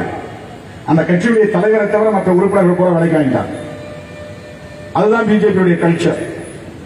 தப்பி தவறி ஒரு 20-30 இடத்துல அதிமுக ஜெயிச்சா கூட அதிமுக உறுப்பினர்களை எல்லாம் பிஜேபி விலைக்கு வாங்கி நாங்க தான் எதிர்கட்சியில் வந்து சட்டசபையில் உட்கார்றதுக்கு வாய்ப்பு இருக்கு. ஏன்னா எச் ராஜா ஜெயிக்க போறதில்லை, எல்முருகன் ஜெயிக்க போறதில்லை. 20க்கு 20 0. பாஜகவிலிருந்து ஒருத்த கூட ஜெயிக்க மாட்டான், ஒருத்த கூட ஜெயிக்க வாய்ப்பே கிடையாது. தப்பி தவறி அதிமுக ஓட்டுக்கு பணம் கொடுத்து ஏமாற்றி ஒரு சில இடங்களில் வெற்றி பெற்றால் கூட அந்த உறுப்பினர்களை எல்லாம் பிஜேபி விலைக்கு வாங்கி அதிமுக எதிர்கட்சி அல்ல, நாங்கள் தான் எதிர்கட்சி என்று தமிழக அரசியலில் விளையாடுவதற்கான உத்திகளை அவர்கள் வகுத்திருக்கிறார்கள். நாம் ஜோசியம் சொல்ல இதான் நடக்க போகுது. அவ்வளவு மோசமான, அநாகரிகமான, அருவருப்பான அரசியலை அரங்கேற்றக்கூடிய ஒரு அரசியல் கட்சி தான் பிஜேபி. அவர்கள் செய்யக்கூடிய அந்த சோசியல் இன்ஜினியரிங் என்பதைத்தான் ராமதாஸ் கடந்த நாடாளுமன்ற பொதுத் தேர்தலின் போது தருமபுரியிலே தன்னுடைய மகன் ஜெயிக்க வேண்டும் என்பதற்காக வெறும் அந்நிய சமுதாயத்தின் ஓட்டு மட்டும் கிடைத்தால் போதாது, எல்லா சமுதாயத்தின் ஓட்டும் கிடைக்க வேண்டும் என்பதற்காக திவ்யா இளவரசன் காதலுக்குள்ளே போய் நுழைந்தார்கள். திவ்யாவும் இளவரசனும் யாருக்கிட்டையும் போய் புகார் கொடுக்கல, அவங்க அப்பா அம்மா போய் யாருக்கும் புகார் கொடுக்கல. அவங்க ஊரறிய 2 பேரும் ஃப்ரெண்ட்ஸா இருந்திருக்கிறாங்க, ஒருத்தர் விரும்பி இருக்கிறாங்க. 4 வருஷம் 5 வருஷம் அந்த சுற்று வட்டாரத்தில் அனைவருக்குமே தெரிந்த சமாச்சாரம் அது. ஆனா இவங்க போய் அதை கையில் எடுத்து அவர்களை பிரிக்க முயற்சித்து அவங்க அப்பாவை கண்ணா பின்னான்னு அவமானப்படுத்தி அவர் தற்கொலை செய்யக்கூடிய அளவுக்கு தூண்டிவிட்டதே திவ்யா சொன்ன ஸ்டேட்மெண்ட், தூண்டிவிட்டதே பாமக. ஏன்னா இதை வைத்து திருமாவளவன் வந்த பிறகுதான் தமிழ்நாட்டில் காதலே நடக்குது. திருமாவளவன் வந்த பிறகுதான் காதல் நாடகம், அது நாடக காதலா புதுசா வார்த்தையை கண்டுபிடிச்சிருக்கிறாங்க. மனிதன் தோன்றிய காலத்திலிருந்து காதல், ஆணும் பெண்ணும் ஒருவரை ஒருவர் உற்று நோக்கினார். ராமாயணத்திலே வருகிறார், ராமனுக்கும் சீதைக்கும் அண்ணனும் நோக்கினாள் அவளும் நோக்கினாள். காதலை அவனே பாடியிருக்கிறான், கம்பனே பாடியிருக்கிறான். எந்த காலத்துல ராமன் பிறந்தான்னு நமக்கு யாருக்கும் தெரியாது. ஏதோ 50,000 வருஷத்துக்கு முன்னாலங்கிறாங்க, 5000 வருஷத்துக்கு முன்னாலங்கிறாங்க. அப்ப அந்த காலத்துல திருமாவளவன் இருந்தானா என்ன? ராமனை தூண்டி விட்டா, திருமாவளவன் தூண்டி விட்டா, ராமன் சீதையை பார்த்தா. சீதைக்கு காதல் திருமாவளவனால வந்தது. எவ்வளவோ பேர் வந்தா யாராலையும் வில்ல எடுக்கவும் முடியல, வில்ல முறிக்கவும் முடியல. அது வில்ல முறிச்சிட்டு இவன் போய் தாலியை கட்டிருக்கான். ஆனா அதுக்கு முன்னாடி வில்ல எடுக்கிறதுக்கு முன்னாடி உற்று நோக்குகிறான். அண்ணனும் நோக்கினான் அவளும் நோக்கினாள். காதல் வந்த பிறகுதான் வில்லையை அவனால எடுக்க முடியுது. அந்த எனர்ஜியே காதல் வந்த பிறகுதான், சீதை பார்த்த பிறகுதான் வருது. சீதை ராமனை உற்று நோக்கிறான், காதலோடு பார்க்கிறான். அந்த காதலோடு பார்த்த பிறகுதான் ராமனுக்கு எனர்ஜி வருது. அந்த வில்ல அவன் தூக்குறான், வளைச்சி நாட பூட்டுறான். காதல் என்னைக்கே மனிதன் தோன்றிய காலத்திலே வந்தது. அப்பாவி வெண்ணைகளை ஏமாத்துறதுக்காக திருமாவளவன் வந்து ஜீன்ஸ் பேண்ட் போட்டுக்கிறாங்க, டி ஷர்ட் போட்டுக்கிறாங்க, கருப்பு கண்ணாடி போட்டுக்கிறாங்க, கூலிங் கிளாஸ். சொந்த சமூகத்தை இழிவுபடுத்துவது எவ்வளவு அற்பமான அரசியல். ஒரு கூலிங் கிளாஸ் போட்டா பெண்கள் பின்னாடி போயிடுவாங்களா? ஜீன்ஸ் பேண்ட் போட்டா உடனே அவங்க பின்னால போயிடுவாங்களா? அவ்வளவு பலவீனமானவர்களா பெண்கள்? அதுவும் நம்முடைய சொந்த சமூகத்தை இழிவுபடுத்துகிறோமே என்கிற எண்ணம் வேண்டாமா? திருமாவளவனை பழிவாங்குவதற்காக, திருமாவளவனை கொலை செய்வதற்காக, பிற சமூகத்தை எல்லாம் தூண்டி விடுவதற்காக இவ்வளவு பெரிய அற்பமான ஒரு அரசியலை இந்திய அரசியல் வரலாற்றில் யாரும் செய்திருக்க முடியாது. ஏன்னா பிஜேபியை பார்த்து காப்பி அடிக்கிறான். அவன் என்ன பண்றான்? லவ் ஜிஹாத்ங்கிறான். லவ் ஜிஹாத், அதாவது அதுவும் நாடக காதலாம். அவன் பிஜேபியுடைய சொல்லாளன். இவன் நாடக காதல் தமிழ்ல சொல்றான், அவன் வடமொழியிலே இங்கிலீஷையும் வடமொழி சேர்த்து லவ் ஜிஹாத். அதாவது இஸ்லாமிய ஆண்கள் எல்லாம் வந்து பொய்யா இந்து பெண்களை மயக்கி கல்யாணம் பண்ணி அவங்களை முஸ்லீமா மாத்திடுறாங்க. இது முஸ்லீம் வெறுப்புக்காக, முஸ்லீம் சமூகத்தின் மீது வெறுப்பை விதைப்பதற்காக பிஜேபி கையாளக்கூடிய இந்து விரோத உத்தி அது. இது வந்து ஒரு ஆன்டி இந்து ஸ்ட்ராட்டஜி. இந்து சமூகத்திற்கு எதிரான உத்தி, இஸ்லாமிய சமூகத்திற்கு எதிரான உத்தி அல்ல. இந்து மக்களை ஏய்ப்பதற்காக, ஏமாற்றுவதற்காக, அவர்களின் வாக்கு வங்கியை பறித்துக் கொள்வதற்காக திட்டமிட்டு மோடி கும்பல் நடத்துகிற ஒரு அரசியல். அது அப்படியே இங்க அப்ளை பண்றாரு. இங்க முஸ்லீமுக்கு எதிராக பேச முடியாது. இப்ப யாரும் பிஎம்கே முஸ்லீம் ஓட்டே போடுறது கிடையாது. ஒரு காலத்துல நம்பினாங்க. பழனி பாபா இருந்த காலத்துல பழனி பாபா ஊர் ஊரா போய் உட்கார வச்சுட்டு ஐயா ஐயான்னு பேசினார். வடலூர்ல கூட பேசினார். நானும் இருந்த அந்த வேலையில பழனி பாபா கலந்து கொண்ட கூட்டத்தில் நானும் கலந்து கொண்டேன். அந்த கூட்டத்தில் பேசினார், மருத்துவர் ஐயா இப்படி எல்லாம் பேசக்கூடாது, என் ட்ரௌசர் கழட்டுங்க, என்ன முச்சந்தியில் நிறுத்துங்க, என்ன விசாரணை நடத்துங்க, என்ன சவுக்கால் அடிங்கெல்லாம் பேசக்கூடாது. தலித்தில் ஓட்டு போட்டாலும் சரி, ஓட்டு போடலனாலும் சரி, நாங்க உங்களுக்கு பக்கபலமா இருக்கிறோம் அப்படின்னு இஸ்லாமிய சமுதாயத்தின் சார்பில் அவர் பேசினார். அந்த பழனி பாபாவே டீச் பண்ணிட்டார், சாக்கடையை வச்சு அழுத்திட்டார். இந்த சமூகத்துக்கு எதிராக எந்த வாய்ப்பையும் கொடுக்கல. ஒரே ஒரு எத்தனை சீட்டு வந்தாலும் முஸ்லீமுக்கு ஒரு சீட்டு கொடுத்துருக்காங்களா? பாமகவில் எத்தனை பேர்? கசாலி இருந்தார், குணங்குடி அனீஃபா இருந்தார், எத்தனை பேர் இருந்தாங்க? இதுவரை 30 சீட்டு வரை அவர் வாங்கியிருக்காரு கூட்டணியில. ஒரு முறை கூட தான் பெற்ற இடங்களில் ஒரு முஸ்லீம் கூட இடம் கொடுக்காதவர் தான் ராமதாஸ். ஆனா நான் 8 வாங்கினாலும் 10 வாங்கினாலும் 6 வாங்கினாலும் அது ஒரு சிறுபான்மை சமூகத்தை சார்ந்தவர்களுக்கு இடம் கொடுக்க வேண்டும் என்று திட்டமிட்டு சண்டை போட்டு எங்க கட்சியில் ஒரு முஸ்லீமுக்கு உயர்ந்த சீட்டு சண்டை போட்டு வாங்கணும். ஒவ்வொரு தொகுதியை பெறுவதிலும் ஒரு யுத்தம் தான். சும்மா இல்ல இந்த 6 சீட்டை வாங்குறது. அரசியல்ங்கிறது சும்மா கிடையாது. கடுமையான பேரம் நடக்கக்கூடிய ஒரு களம். ஏனென்றால் இது அதிகாரம், வெறும் புகழ் கிடையாது. சினிமாவில் வெறும் புகழ், பணம், அவ்வளவுதான். அரசியல் அதை தாண்டி அதிகாரம் என்று ஒன்று இருக்கிறது. அந்த அதிகாரம் தொடர்பான களத்தில் எப்படி பேரம் நடக்கும் என்பது உங்களுக்கு தெரியும். அந்த பேரத்தில் நாம கொள்கை சார்ந்துதான் நாம் பேசுறோம். எங்களுக்கு 6 பேர் அல்லது 10 பேர் கேட்கிறோம்னா அது பதவிக்காக கேட்கல. யுத்தம் நடத்துகிற தளபதிகளாக, படைத்தளபதிகளாக களத்தில் அனுப்புவதற்கு கேட்கிறோம். நாங்க 6 பேரை மிலிட்டரியில் சேர்க்கிறோம், 6 பேரை பதவிக்கு அனுப்பல. நாங்க ராணுவத்துக்கு ஆள் அனுப்புற மாதிரி அனுப்புறோம். 6 பேர் பிழைச்சுக்கிட்டவங்க, அதை வர சம்பளத்தை வச்சு பிழைச்சுக்கிட்டோம் அப்படிங்கிறதுக்காக அனுப்பல. 6 பேரை இடங்களுக்கு கேட்டிருக்கிறோம்னா, 6 தொகுதியை கேட்டிருக்கிறோம்னா 6 படை இருக்கு, 6 நபர் கிடையாது. ஒரு விடுதலை களத்திலே யுத்தம் நடத்துகிற தளபதிகளாக அவர்களை நாட்டுக்கு ஒப்படைக்கிறோம், மக்களுக்கு ஒப்படைக்கிறோம், யுத்த களத்திற்கு ஒப்படைக்கிறோம், விடுதலை களத்திற்கு ஒப்படைக்கிறோம். 6 பேருக்கு யாராவது ஒருத்தர் உங்க ஆட்கள் யாராவது பேச சொல்லுங்க. யாராவது ஒரே ஒரு அடுத்த முதலமைச்சர் இருந்து பேச சொல்லுங்க. நானும் தான் ரவுடி வடிவேல் சொல்ற மாதிரி நானும் தான் முதலமைச்சர் சொல்லிக் கொள்ளக்கூடிய வந்து பேச சொல்லுங்க. கவுண்டர் நான் ஒரு 6 மணி நேரம் பேசுங்க. அதான் விக்ரமன் ஓப்பன் சேலஞ்சு கொடுத்தாரு. பேசுவோம் வாங்க, விவாதிப்போம் வாங்க. நாங்கெல்லாம் கௌதம புத்தரின் வாரிசு. உங்களுக்கு என்ன சொல்லித்தர தெரியும்? கல்லெடுத்து அடிக்க சொல்ல தெரியும், கொலை செய்ய சொல்லித்தர தெரியும். கருப்பங்காட்டுக்குள்ள பதுங்கி இருந்து வண்டி கண்ணாடியை உடைங்க, திருமாவளவன் கொடியை பார்த்தா அதை வெட்டி தள்ளுங்க. ஏங்க இந்த இளம் தலைமுறை இப்படி பாடுபடுத்துறீங்க? உங்க மகன் மட்டும் முதலமைச்சர் ஆகணும்னு தோற்றம், காடு வெட்டி குழு மட்டும் ரவுடியான தோற்றம். மாவீரன் ரவுடி, மாவீரன் காடு வெட்டி குழு. ஏன் மாவீரன் அன்புமணி ராமதாசன் சொல்ல வேண்டியதுதானே? யோசிச்சு பாருங்க. வன்னிய சமுதாயத்து இளைஞரை பார்த்து நான் சொல்றேன், பாவம் குரு அதை பார்த்து கேட்டு கேட்டு ஏமாந்து போயிட்டேன். அந்த மாவீரன் சொல்றாரு, ஐயாவே சொல்றாரு, அப்படியே திருமாவளவனே நீ பண்டாரண்டா, நீ பர பண்டாரம், உன்னை பார்த்துக்கிறேன் தீர்த்துக்கிறேன் மேடையில. நான் பாவம் பரிதாபப்படுவேன். பாவம் அவர் ராமதாசி சொல்றது உசுப்பேத்த அவர் வந்து திருமாவளவனை வாடா போடான்னு பேசுறாரு. நீ மாடு மேய்ச்சிட்டு வந்தானே, நீ வந்து ஆண்டி பண்டா, என் பேரு கொண்ட ஒருத்தர் வந்து வள்ளுவர் சமுதாயத்தை சேர்ந்த தம்பி இருந்தார் திருமாவளவன். அதை பொன்னிசாமி சொல்லிட்டாங்க, இவர் வந்து ஆண்டி பண்டாரம் அப்படின்னு. அது வந்து மேடைக்கு மேடை என்ன பண்டாரம் என்ன சாதி, எனக்கு சாதி மேல நம்பிக்கை கிடையாது. நான் மனிதன், அவ்வளவுதான். நான் ஒரு பெரியாரின் மாணவர், நான் அம்பேத்கரின் மாணவர், நான் மார்க்சிய கொள்கைகளில் நம்பிக்கை உள்ளவர், சமூக மாற்றத்தின் மீது நம்பிக்கை உள்ள, அவ்வளவுதான். நீ என்ன பேரை சொன்னாலும் எனக்கு வந்து ஐ டோன்ட் கேர்.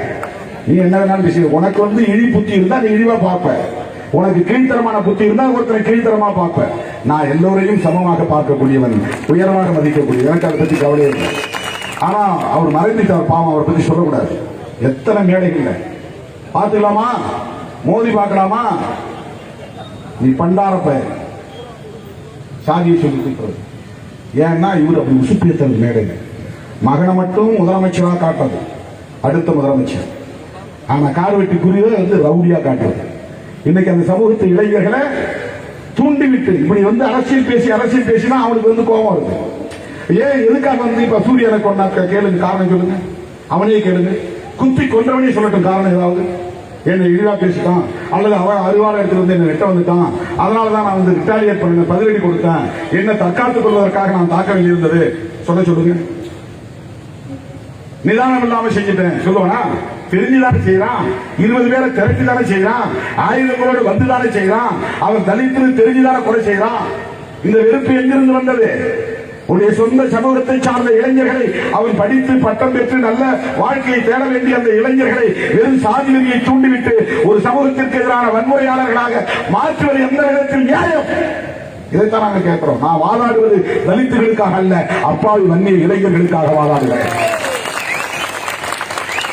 அந்த இளைஞர்களை எண்ணி பரிதாபப்படுகிறேன். சன்னா சொன்னதை போல அந்த சமூகத்து இளம் தலைமுறையை மீட்க வேண்டிய பொறுப்பு விடுதலை சிறுத்தைகள் கட்சிக்கு இருக்கிறது. செய்வோம். ஓட்டு போட்டாலும் போடவில்லை என்றாலும் ஒட்டுமொத்த பிற்படுத்தப்பட்ட உழைக்கும் மக்களின் விடுதலைக்காக போராடுகிற இயக்கம் தான் விடுதலை சிறுத்தைகள் கட்சி. தேர்தல் களம் முடிஞ்சு சூடே இன்னும் ஆறல, 4 நாள் கூட ஆறல, போராட்ட களத்தில் இருக்கிறோம். சரி விடுங்க, ஏதோ குடிகாரனை அடிச்சுட்டாங்க அப்படின்னு ஜனங்களுக்கு போய் ஆறுதல் சொல்லிட்டு ஏதோ கையில் இருக்கிறத கொடுத்துட்டு போயிருக்கலாம்.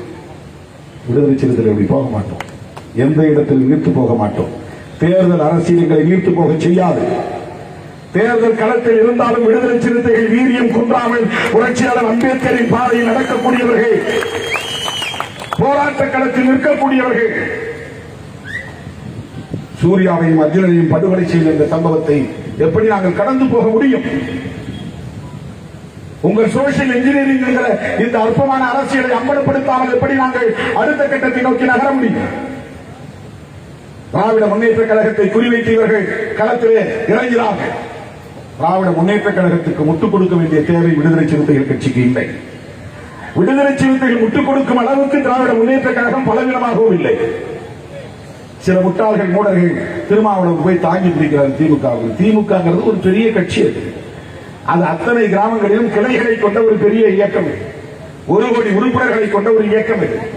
அதுக்கு போய் திருமாவளவன் வந்து தாங்கி பிடிக்கணும், முட்டு கொடுக்கணுங்கிற தேவையெல்லாம் கிடையாது. அல்ல எங்களுக்கு பதவி வேணும், பரிசு வேணும், ஏதாவது ஒரு கூட்டணியில் சேரணுங்கிற அரசியல் இருந்தா ஏன் பிஜேபி போய் சேரலாமே, அதிமுக கூட்டணியில் சேரலாமே. அவங்க என்ன வரவேணான்னு சொன்னாங்களா? 5 வருஷத்துக்கு முன்னாடி அன்கண்டிஷனல் சப்போர்ட், எந்த நிபந்தனையும் இல்லாமல் திராவிட முன்னேற்ற கழகத்தோடு களத்தில் நிற்போம். பிஜேபி என்கிற ஒரு மோசமான அரசியல் கொள்கையை கொண்ட கட்சி தமிழ்நாட்டுக்குள் அடியெடுத்து வைப்பது ஆபத்தானது. இதுவரையில் பெரியாரும் அண்ணாவும் கலைஞரும் அதை கட்டி காப்பாற்றி ஒரு பாதுகாப்பு அரணாக இருந்து தமிழ்நாட்டை பாதுகாத்திருக்கிறார்கள்.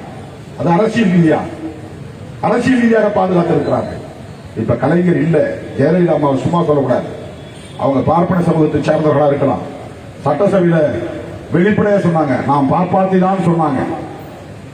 வெளிப்படையா சொன்னாங்க. அந்த அம்மா எவ்வளவு துணிச்சல் இருந்தா உலகமே ஜெகத்குருன்னு சொல்லக்கூடிய ஜெயேந்திர சரஸ்வதி சாமியை கொலை வழக்கில் கைது பண்ணி உள்ள தூக்கி போட்டுச்சு. யாராவது ஒரே ஒரு பிராமண சமூகத்தை சேர்ந்த ஜெயலலிதா அம்மாவுக்கு எதிராக பேசினானா? எங்க ஜெகத்குரு மேலே நீ இப்படி ஒரு கொலை வழக்கு போட்டியன்னு அந்த அம்மாவுக்கு எதிராக வாக்களித்தானா? புரிந்து கொள்ள வேண்டும். அந்த ஜெயலலிதா அம்மா 2014 நாடாளுமன்ற தேர்தலில் சொன்னாங்க, ஆபத்தை உணர்ந்து சொன்னாங்க. திமுகவை தான் எப்போதும் விமர்சிக்கக்கூடிய கட்சி, கலைஞரை கடுமையாக விமர்சிக்கக்கூடியவர், திமுகவை தான் எதிர்த்து களத்தில் இருக்கிறார். ஆனால் ஒரு குறிப்பிட்ட கட்டத்தில் அவர் வேகமாக பிஜேபிக்கு எதிரான அரசியலை கையில் எடுத்தார். அந்த பிரச்சாரத்தில் மோடியா லேடியா மோடி பார்ப்போம் வா அறைகோல் விடுத்தார். என்ன துணிச்சல் ஒரு பெண்மணிக்கு! ஏன் சொன்னாங்க? ஏன் மோடியை எதிர்த்தாங்க? அது மட்டும் இல்ல, வாஜ்பாய் முதல் முறையா இந்தியாவில் அவருடைய தலைமையில் ஆட்சி அமைது, பிஜேபி ஆட்சி முதல் முறையா. அது ஒரு மதவாத கட்சி, வகுப்புவாத கட்சி, மதவெறியை தூண்டுகிற கட்சி. முஸ்லிம்கள் ஆதரிக்க மாட்டார்கள், கிறிஸ்தவர்கள் ஆதரிக்க மாட்டார்கள், பெரும்பான்மை இந்துக்களும் அவர்களை ஆதரிப்பதில்லை, ஆட்சிக்கு வர வாய்ப்பே இல்லை என்ற நிலையில் தப்பித்தவறி கூட்டணி அமைத்து ஆட்சியை அவர்கள் கைப்பற்றும் போது 13 நாள் அந்த ஆட்சியை கவிழ்த்தவர் ஜெயலலிதா அம்மையார். அந்த நேரத்தில் அந்த அம்மா சொன்னாங்க, நான் முன்பு ஒரு தவறை இழைத்து விட்டேன், தவறு செய்தால் தவறு என்று ஒத்துக்கொள்ளுகிற தைரியம் எனக்கு உண்டு, அந்த தவறுக்கு பரிகாரமாக நானே உருவாக்கிய ஆட்சியை நானே கவிழ்த்தேன். ஜெயலலிதா அம்மாவால் சொல்ல முடியும். சொல்லிட்டு சொன்னாங்க, இனி எந்த காலத்திலும் அந்த கட்சியோடு அனைத்து இந்திய அண்ணா திராவிட முன்னேற்ற கழகம் கூட்டணி வைத்துக் கொள்ளாது, எந்த தொடர்பும் இருக்காது. எடப்பாடி பழனிசாமி அவர்களே, ஓ பன்னீர்செல்வம் அவர்களே, உங்கள் சுயநலம் கண்ணை மறைக்கிறதா? அம்மா அம்மா என்று மூச்சுக்கு முன்னொரு முறை சொல்லுகிறீர்களே, அம்மா அவர்களால் சபதம் ஏற்கப்பட்ட ஒன்றை எப்படி நீங்கள் குப்பையிலே தூக்கி வீசினீர்கள்? பிஜேபியோடு எப்படி உங்களால் கூட்டணி சேர முடிந்தது? அவர்களுக்கு சிவப்பு கம்பளம் விரிக்க முடிந்தது? தமிழ்நாட்டுக்குள்ளே அவர்களை வரவேற்று தோளிலே வைத்து எப்படி உங்களால் கொண்டாட முடிகிறது?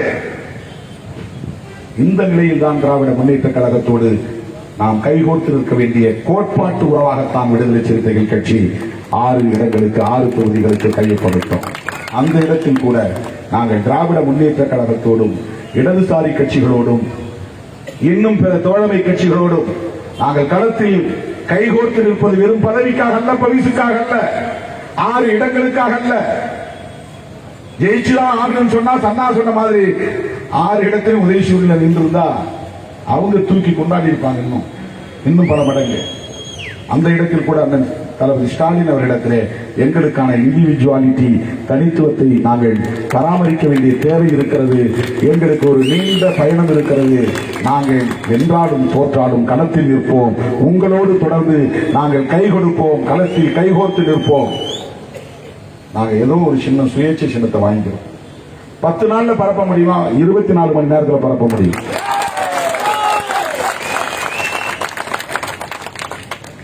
எங்கள் தொண்டர்களின் பலம் மட்டுமல்ல, திராவிட முன்னேற்ற கழக தொண்டர்களின் பலத்தோடு. ஏன்னா எல்லா கிராமங்களிலும் கிளைகளை கொண்டிருக்கிற கட்சி திராவிட முன்னேற்ற கழகம். நீங்க நினைச்சா உங்க தொண்டர்கள் 24 மணி நேரத்துக்குள்ள பானையை கொண்டு போய்வாங்க. மக்களுக்கு இப்ப அரசியல் விழிப்புணர்வு பயங்கரமா இருக்கு. இங்க ரெட்டலை நிக்கிறது, எதிர்த்து யார் யார் நிக்கிறாரு கேள்வி கேட்காம ஓட்டு போட போறது இல்ல.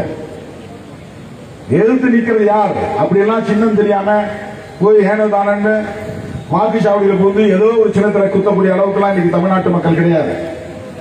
ரெட்டலையே நிக்கிறான். 10 வருஷம் தொடர்ந்து ஒருத்தர் எம்எல்ஏவா இருந்துட்டான். இந்த பகுதியில் ரெட்டலைக்கு தான் நாங்க முதல்ல ஓட்டு போட்டோம். இதுவரையும் எங்க பகுதிக்கு வரல. அவன் மணல் திருட்டு கும்பலோடு தொடர்புடையவனா இருக்கிறான். அவனை வீழ்த்தவன் எதிர்த்து நிற்கிற கட்சி சின்ன எது? கௌதம சொன்னா நிற்கிறார், பானையில நிற்கிறார். 24 மணி நேரத்தில் போயிருச்சு. 24 மணி நேரத்தில் போய்விட்டது. ஏன் இதை சொல்லுகிறேன் என்று சொன்னால், வெறும் பதவி பரிசுக்காக தேர்தல் களத்தில் கூட்டணி உறவை தீர்மானிக்கிற இயக்கம் அல்ல, கொள்கை சார்ந்துதான் கூட்டணி உறவையும் தீர்மானிக்கிறோம் என்பதற்காக சொல்லுகிறேன். அதனால இந்த சோசியல் இன்ஜினியரிங் என்கிற பெயரில் இவர்கள் தலித் வெறுப்பை விதைத்து வைத்திருக்கிறார்கள் தோழர்களே. தலித் வெறுப்பை விசிகா என்கிற ஒரு அமைப்பின் மீது பழி சுமத்தி திருமாவளவனை அரசியலில் இருந்தே அப்புறப்படுத்திவிட வேண்டும் என்று முயற்சித்தார்கள். விகடன் ரிப்போர்ட்டர் ஒருத்தன் கோவையில் பேசுனதை ரெக்கார்ட் பண்ணி வச்சிருக்கான், வெளியிட மாட்டேங்கிறான். உள்ள போயிட்டாங்க. பேனாவில் வீடியோ கேமரா வச்சு ரெக்கார்ட் பண்ற சிஸ்டத்தின்படி உள்ள போயிட்டான். அனைத்து சமுதாய இயக்கத்தில் ராமதாஸ் பேசின பேச்சு ரெக்கார்ட் ஆகிருக்கு. நீங்கெல்லாம் மீசியை வச்சுக்கிட்டு ஆண்ட பரம்பரைங்கிறீங்க, இன்னும் திருமாவளவனை ஏன் உயிரோட வச்சுட்டு இருக்கிறீங்க, ஏன் அவனை காலி பண்ணாம வச்சிருக்கிறீங்க? தூண்டிவிட்டார். அதனாலதான் ஒவ்வொரு சாதிக்காரனும் ஓய்வு ஆபத்தானவங்க போன்றது. நான் எந்த சமூகத்துக்கு எதிராகவும் இதுவரை வன்முறையை தூண்டும்படி பேசியதில்லை. நான் ரவுடிகளை கூட வச்சிருந்தே கிடையாது. ரவிக்குமார், கௌதம சன்னான், சிந்தனை செல்வன், ஒஞ்சிய அரசன் எல்லாம் படித்தவர்கள், மார்க்சியம் லெனினியம் உள்வாங்கியவர்கள், சிந்தனையாளர்கள், சுயமா சிந்திக்கக்கூடியவர்கள். உங்களை மாதிரி கூட எல்லாம் ரவுடி பசங்களை வச்சுட்டு அரசியல் நான் எனக்கு பாதுகாப்புக்காக ஒரு காலத்தில் கூட முன்னால 2 வண்டி போ, பின்னால 2 வண்டி போ, எல்லாம் தனித்தனியான குண்டர்களா வச்சுக்கிட்டு அவங்க எல்லாம் கராத்தே கத்தவங்க, அவங்க எல்லாம் 4 கொலையை செஞ்சவங்க, 10 கொலையை செஞ்சவங்க. யாரும் என் கூட இருக்க முடியாது. எல்லாம் இன்டலெக்சுவல்ஸ் தான் இருப்பேன். கூட அடிச்சவன் தான் இருப்பான், விவரம் தெரிஞ்சவன் தான் இருப்பான், என்கிட்ட விவாதிக்கக்கூடியவன் தான் இருப்பான், கோட்பாடுகளை புரிந்தவன் தான் இருப்பான். என்னுடைய பாதுகாப்புக்கு நான் ஒரு நாளும் காவல்துறையையும் நம்பியதில்லை, ரவுடிகளையும் நம்பியதில்லை, ஆயுதங்களை நம்பியதில்லை, எந்த குறுக்கு வழியை நம்பியதில்லை. நான் பாட்டுக்கு தனியா போறேன். ஏன்னா நான் யாருக்கும் தீங்கு செய்ததில்லை. அறம் நம்மை காப்பாற்றும், தர்மம் தலை காப்பும் பாருல, அறம் நம்மை காப்பாற்றும். கௌதம புத்தரின் கொள்கைகளை உள்வாங்கி தொடர்ந்து பயணிக்கக்கூடிய ஒரு சமூகம், ஒரு இயக்கம் விடுதலை சிறுத்தைகள் கட்சி. வன்முறைகளை திட்டமிட்டு தூண்டிவிட்டு அரசியல் ஆதாயம் தேடக்கூடிய ஆபத்தான சாதியவாத சக்திகளையும் மதவாத சக்திகளையும் அம்பலப்படுத்துவதே எங்கள் பணி. தமிழ்நாட்டு மக்களை, இந்திய தேசத்து மக்களை காப்பாற்ற வேண்டும் என்பது எங்கள் நோக்கம். பணமதிப்பு நீக்க நடவடிக்கையை எடுத்தேன் தவிர்த்தேன் என்று தாண்டம்பித்தனமாக திடீரென்று தொலைக்காட்சி முன்னால் அமர்ந்து மோடி அறிவித்த உடனேயே நான் கொந்தளித்து எழுந்து 6 மணி நேரத்தில் செய்தியாளர்களை சந்தித்து சொன்னேன், இந்த நபரால் இந்த தேசத்திற்கு ஆபத்து இருக்கிறது, அரசியலமைப்பு சட்டத்திற்கு ஆபத்து இருக்கிறது, ஜனநாயகத்தை மதிக்காத ஒருவர் இந்தியாவின் பிரதமராக வந்துவிட்டார். அந்த 500 ரூபாய் 1000 ரூபாய் நோட்டு செல்லாது என்பதை பற்றி கூட நாங்கள் கவலைப்படவில்லை. அவர் கையாண்ட உத்தி அணுகுமுறை ரொம்ப ஆபத்தானது, எதேச்சதிகாரமான போக்கு. அதற்காக உடனடியாக நாங்கள் இந்திய தேசத்தையே காப்பாற்ற வேண்டும், இந்திய அரசமைப்பு சட்டத்தை காப்பாற்ற வேண்டும் என்று புதுச்சேரியிலே அரசமைப்பு சட்ட பாதுகாப்பு மாநாட்டை 1,00,000க்கும் மேற்பட்ட இளைஞர்களை திரட்டி நடத்தினோம். சிஏஏ சட்டம், குடியுரிமை திருத்த சட்டம், அது முஸ்லிம்களை பாதிக்கிற சட்டம் அப்படின்னு நாங்கள் ஒதுங்கி போயிருந்தோம். இந்த சட்டம் வந்தால் இந்திய தேசத்தின் ஒற்றுமைக்கு நல்லிணக்கத்திற்கு ஆபத்து என்று வரலாறு காணாத, தமிழ்நாட்டில் இதுவரையில் யாரும் நடத்த முடியாத ஒரு மாபெரும் பேரணியை திருச்சி மாநகரத்தில் கடைசியாக தமிழ்நாட்டில் நடந்த ஒரே பேரணி. இனிமேலாம் கொரோனாவில் யாரும் பேரணி நடத்த வாய்ப்பில்லை. தமிழ்நாட்டில் நடந்த மிக பெரும் பேரணி, ஊடகங்கள் மறைக்கலாம். திருமாவளவன் ஒரு விகடன் யாரோ ஒருத்தன் ஆய்வு பண்ணிருக்கிறான், அடுத்து வளரக்கூடிய தலைவர்கள் யாருன்னு. அதுல திருமாவளவன் பேரை கூட சேர்க்கறதுக்கு அவனுக்கு மனசு வரல. அவன் எப்படி சிந்திக்கிறான் பாருங்க. எடப்பாடியா, ஸ்டாலினா அப்படின்னு வரிசையா பேர் போட்டு வரான். அதுல யார் யாரும் பேரெல்லாம், எல்முருகன் உட்பட பேரெல்லாம் போட்டிருக்காங்க.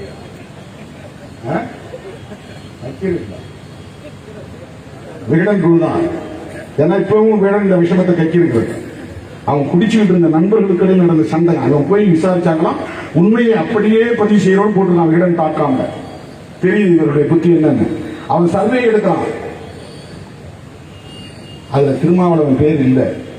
திருமாவளவனை நீங்க ஏற்றுகிறீங்களா, அங்கீகரிக்கிறீங்களா, தமிழ்நாட்டில் அடுத்து வளரக்கூடிய தலைவர் என்கிற வரிசையில் அந்த பட்டியலை என் பேரை சேர்க்கறதுக்கு அவன் விருப்பம் இல்லை. ஏன்னா நான் ஏற்கனவே ஒரு பட்டியலில் இருக்கிறேங்கிற விருப்பம். காலம் கடியும். திருமாவளவன் இந்த நாட்டின் முதலமைச்சராக வேண்டும் என்று திருமாவளவன் சொல்ல தேவையில்லை, மக்கள் சொல்லுகிற காலம் வரும். அது அல்ல எங்கள் நோக்கம். ஆனால் எங்கள் பணி அந்த இடத்தை நோக்கி இட்டு செல்லும். என்ன முதல்வர் அவருக்கு என்ன தகுதி சொல்லுங்க? இந்த தகுதி திருமாவளவனுக்கு கிடையாதா? திருமாவளவனுக்கு பேச தெரியாதா, எழுத தெரியாதா, திட்டமிட தெரியாதா, செயல் திட்டங்களை வரையறுக்க தெரியாதா, நிர்வாகம் தெரியாதா, அரசியல் தெரியாதா? என்ன தகுதி வேணும்? சொந்தமா காசு செலவு பண்ணி விளம்பரம் செய்து நானே பிரதமர், நானே முதல்வர் அப்படின்னு சொல்லிட்டா மட்டும்தானா? எவ்வளவு காழ்ப்புணர்ச்சி இந்த சமூகத்துக்குள்ளே இருக்கிறது. 24 மணி நேரமும் போராட்ட களத்தில் நின்று கொண்டிருக்கிற ஒரு இயக்கத்தை பற்றி சர்வே எடுப்பதற்கு கூட உங்களுக்கு மனமில்லை என்று சொன்னால் எவ்வளவு குறுகிய மனம், சாதிய வன்மம், கீழ்த்தரமான புத்தி. ஆனால் அதை பற்றி நாங்கள் கவலைப்படப் போவதில்லை. எங்கள் பணி மக்களிடத்தில் கொண்டு போய் சேர்க்கும். கவர்னர் சன்னா திடீரென்று களத்தில் போய் நிற்கிறார். அனைத்து சமூகத்தை சார்ந்த பெண்களும் அவரை வருக வருக என்று வரவேற்கக்கூடிய ஒரு சூழல் இந்த மண்ணிலே வளர்ந்திருக்கிறது என்றால் விடுதலை சிறுத்தைகளின் மீதான நன்மதிப்பு வளர்ந்திருக்கிறது என்று பொருள். நாங்கள் அனைவருக்கும் மாணவர்கள். அருமை தோழர்களே, சூர்யாவும் அர்ஜுனும் திட்டமிட்டு படுகொலை செய்யப்பட்டிருக்கிறார்கள். சாதிய வன்மத்தால் படுகொலை செய்யப்பட்டிருக்கிறார்கள். பானை சின்னத்திற்கு வாக்கு சேகரித்தார்கள் என்கிற அரசியல் பகையால் படுகொலை செய்யப்பட்டிருக்கிறார்கள். அதிமுக வேட்பாளர் வெற்றி பெறுவதற்கு வாய்ப்பில்லை. அதற்கு காரணமாக இவர்கள் இருந்திருக்கிறார்கள். பாடம் புகட்ட வேண்டும். இந்த பகுதியிலே விடுதலை சிறுத்தைகள் வளர்ந்துவிடக் கூடாது. திருமாவளவனுடைய வேட்பாளர் கௌதம சன்னா வெற்றி பெற்றால் அரக்கோணம் தொடர்ந்து விடுதலை சிறுத்தைகளின் தொகுதியாக தக்க வைத்துக் கொள்ளப்படும். இதை தடுத்தாக வேண்டும். தலித்துகளை அச்சுறுத்த வேண்டும். இந்த பகுதியில் விடுதலை சிறுத்தைகள் இயக்கம் வலிமை பெற்றுவிடக் கூடாது என்று வன்மம் கொண்டவர்கள் இந்த வன்முறையை தூண்டிவிட்டிருக்கிறார்கள். இதுதான் யதார்த்தமான உண்மை. எத்தனை நாளைக்கு நாம் இப்படி போராட முடியும்? எத்தனை நாளைக்கு இப்படி ஆர்ப்பாட்டம் நடத்த முடியும்? எத்தனை நாளைக்கு திருமாவளவன் இப்படி அறிவையில் வலிக்க பேசிக் கொண்டிருப்பது என்று சில பேர் அக்கறையோடு கூட கேட்கிறார்கள், சிலர் நக்கலாக கேட்கிறார்கள். அவர்களின் அரசியல் அறியாமையை எண்ணி நான் வேதனைப்படுகிறேன். அது விரக்தியின்பால் வெளிப்படுகிற உண்மையான அக்கறையோடு வெளிப்படுகிற ஒரு விமர்சனமாக இருந்தால் அதை நான் மதிக்க கடமைப்பட்டிருக்கிறேன். ஆனால் இத்தகைய போராட்டங்களின் ஊடாகத்தான், அறவழி ஆர்ப்பாட்டங்களின் ஊடாகத்தான் ஒடுக்கப்பட்ட மக்களை மட்டுமல்ல அனைத்து தரப்பு ஜனநாயக சக்திகளையும் அரசியல்படுத்த முடியும். இது கொடூரம், இது குரூரம், இது அநீதி, இது சனாதனத்தின் விளைச்சல், இது சாதிய வன்மம் என்பதை அனைத்து தரப்பாரும் உணர்ந்து கொள்ள வேண்டிய தேவை இருக்கிறது. ஏதோ கட்சிக்காரர்கள் முன்னணி இருப்பவர்கள் மட்டும்தான் கண்டிக்கிறார்கள் இல்லை. இன்றைக்கு ஒரு இடத்தில் 5000 பேரை திரட்டி நாம் அமர வைத்திருக்கிறோம் என்பது ஆட்சி நிர்வாகத்திற்கு, காவல்துறை நிர்வாகத்திற்கு மறைமுகமாக நாம் கொடுக்கிற ஒரு அச்சுறுத்தல் அல்லது அழுத்தம் என்பதை புரிந்து கொள்ள வேண்டும். இது ஒரு பிரஷர். திருமாவளவன் கூடுறாரு, அங்க பாடி எடுத்து அடக்கம் பண்ணல, என்ன ஆகுமோ ஏதாகுமோ, இதெல்லாம் ஒரு பிரஷர். தமிழ்நாட்டின் அனைத்து மாவட்ட தலைநகரங்களிலும் நூற்றுக்கணக்கானவர்கள், ஆயிரக்கணக்கானவர்கள் நீதிக்கு வந்து இன்றைக்கு முழக்கமிடுகிறார்கள், கண்டன முழக்கமிடுகிறார்கள். இதுதான் அரசியல்படுத்துகிற அறவழி முறை. இதை கடந்து நாம் போய்விட முடியாது. கார்ல் மார்க்ஸ் அதற்கான அறிக்கையை வெளியிட்ட போதே முதலாளித்துவ சக்திகளை பழிவாங்கிவிடவில்லை, வீழ்த்திவிடவில்லை. அதற்கான பிரச்சாரம் பல தலைமுறைகள் நடந்தன. அதிலிருந்துதான் ஒரு லெனின் தோன்றினான். பல 10 ஆண்டுகள் நடந்த கடுமையான விவாதங்களுக்கு பிறகுதான் ஒரு லெனின் தோன்றினான். திருமாவளவனின் தொடர்ச்சியான பிரச்சாரத்திற்கு பிறகு புரட்சியாளர் அம்பேத்கர் இந்த சமூகத்தில் இருந்து ஒரு மாபெரும் புரட்சியாளர் உருவாவார். அடுத்த தலைமுறையில அவர்களின் அணுகுமுறை நேரையாக இருக்கலாம். 50 ஆண்டுகால அறப்போராட்டத்திற்கு பிறகுதான் ஈழத்தந்தை செல்வா நடத்திய பரப்புரைகளுக்கு பிறகுதான் மேதகு பிரபாகரன் என்கிற ஒரு புரட்சியாளர் தோன்றினார். செல்வாவே புரட்சியாளராக மாறவில்லையே என்கிற விமர்சனம் வந்திருக்கலாம். இவர் என்ன உண்ணாவிரதம் இருக்கிறார், இவர் என்ன போராட்டங்களை ஆர்ப்பாட்டங்களை நடத்தி கொண்டிருக்கிறார் என்கிற விமர்சனங்கள் ஈழத்தந்தை செல்வா காலத்தில் இருந்திருக்கலாம். ஆனால் அவருடைய 50 ஆண்டு கால பரப்புரைக்கு பிறகுதான் உலகமே வியக்கக்கூடிய மேதகு பிரபாகரன் என்கிற ஒரு மாபெரும் புரட்சியாளர் இந்த சமூகத்தில் தோன்ற முடிந்தது. எனவே இந்த படுகொலைகளை கண்டிப்பது, அதன் மூலம் உண்மையான விவரங்களை மக்களுக்கு எடுத்துச் சொல்வதும், சமூக விரோதிகள் யார், ரவுடிகள் யார், கட்ட பஞ்சாயத்து செய்யக்கூடியவர்கள் யார், சனாதன சக்திகள் யார், சமூக நல்லிணக்கத்தை சிதைக்கக்கூடியவர்கள் யார், தலித்துகளை ஒடுக்கக்கூடியவர்கள் யார், தற்காலிக அரசியல் ஆதாயத்திற்காக வன்முறை வெறியாட்டங்களை தூண்டிவிடக்கூடியவர்கள் யார், இவர்களை எல்லாம் அம்பலப்படுத்த வேண்டியது நம்முடைய கடமை. அந்த அடிப்படையில் 24 மணி நேரத்தில் நான் விடுத்த அழைப்பை ஏற்று இந்த மாபெரும் ஆர்ப்பாட்டத்திற்கு வருகை தந்த என் உயிரின் உயிரான விடுதலை சிறுத்தைகளுக்கும் ஜனநாயக சக்திகளுக்கும் நன்றி கூறி, தமிழக அரசே, காவல்துறையே, பாதிக்கப்பட்ட குடும்பத்தினருக்கு உரிய இழப்பீட்டை வழங்கு. சட்டத்தின்படி மட்டுமின்றி அரசாங்கத்தின் அடிப்படை, அரசாங்கத்தின் சார்பில் கூடுதலாக நிதி ஒதுக்கீடு செய். அவர்களுக்கு உழவுக்கு நிலம் கொடு. குடும்பத்தில் ஒருவருக்கு அரசு வேலைவாய்ப்பை கொடு, குற்றவாளிகள் அனைவரையும் கைது செய், குண்டர் தடுப்பு சட்டத்தில் சிறைப்படுத்து, அவர்களை பிணையில் வெளியே விடாதே, ஜாமீனில் வெளியே விடாதே, உடனடியாக 90 நாட்களில் குற்றப்பத்திரிகையை தாக்கல் செய், விரைந்து விசாரணை நடத்து, பிணையில் வெளியில் விடாமலே விசாரணை நடத்தி முடி, அவர்களுக்கு உரிய தண்டனையை வழங்கு என்று சொல்லி இந்த வாய்ப்புக்கு நன்றி கூறி நிறைவு செய்து விடைபெறுகிறேன். நன்றி, வணக்கம்.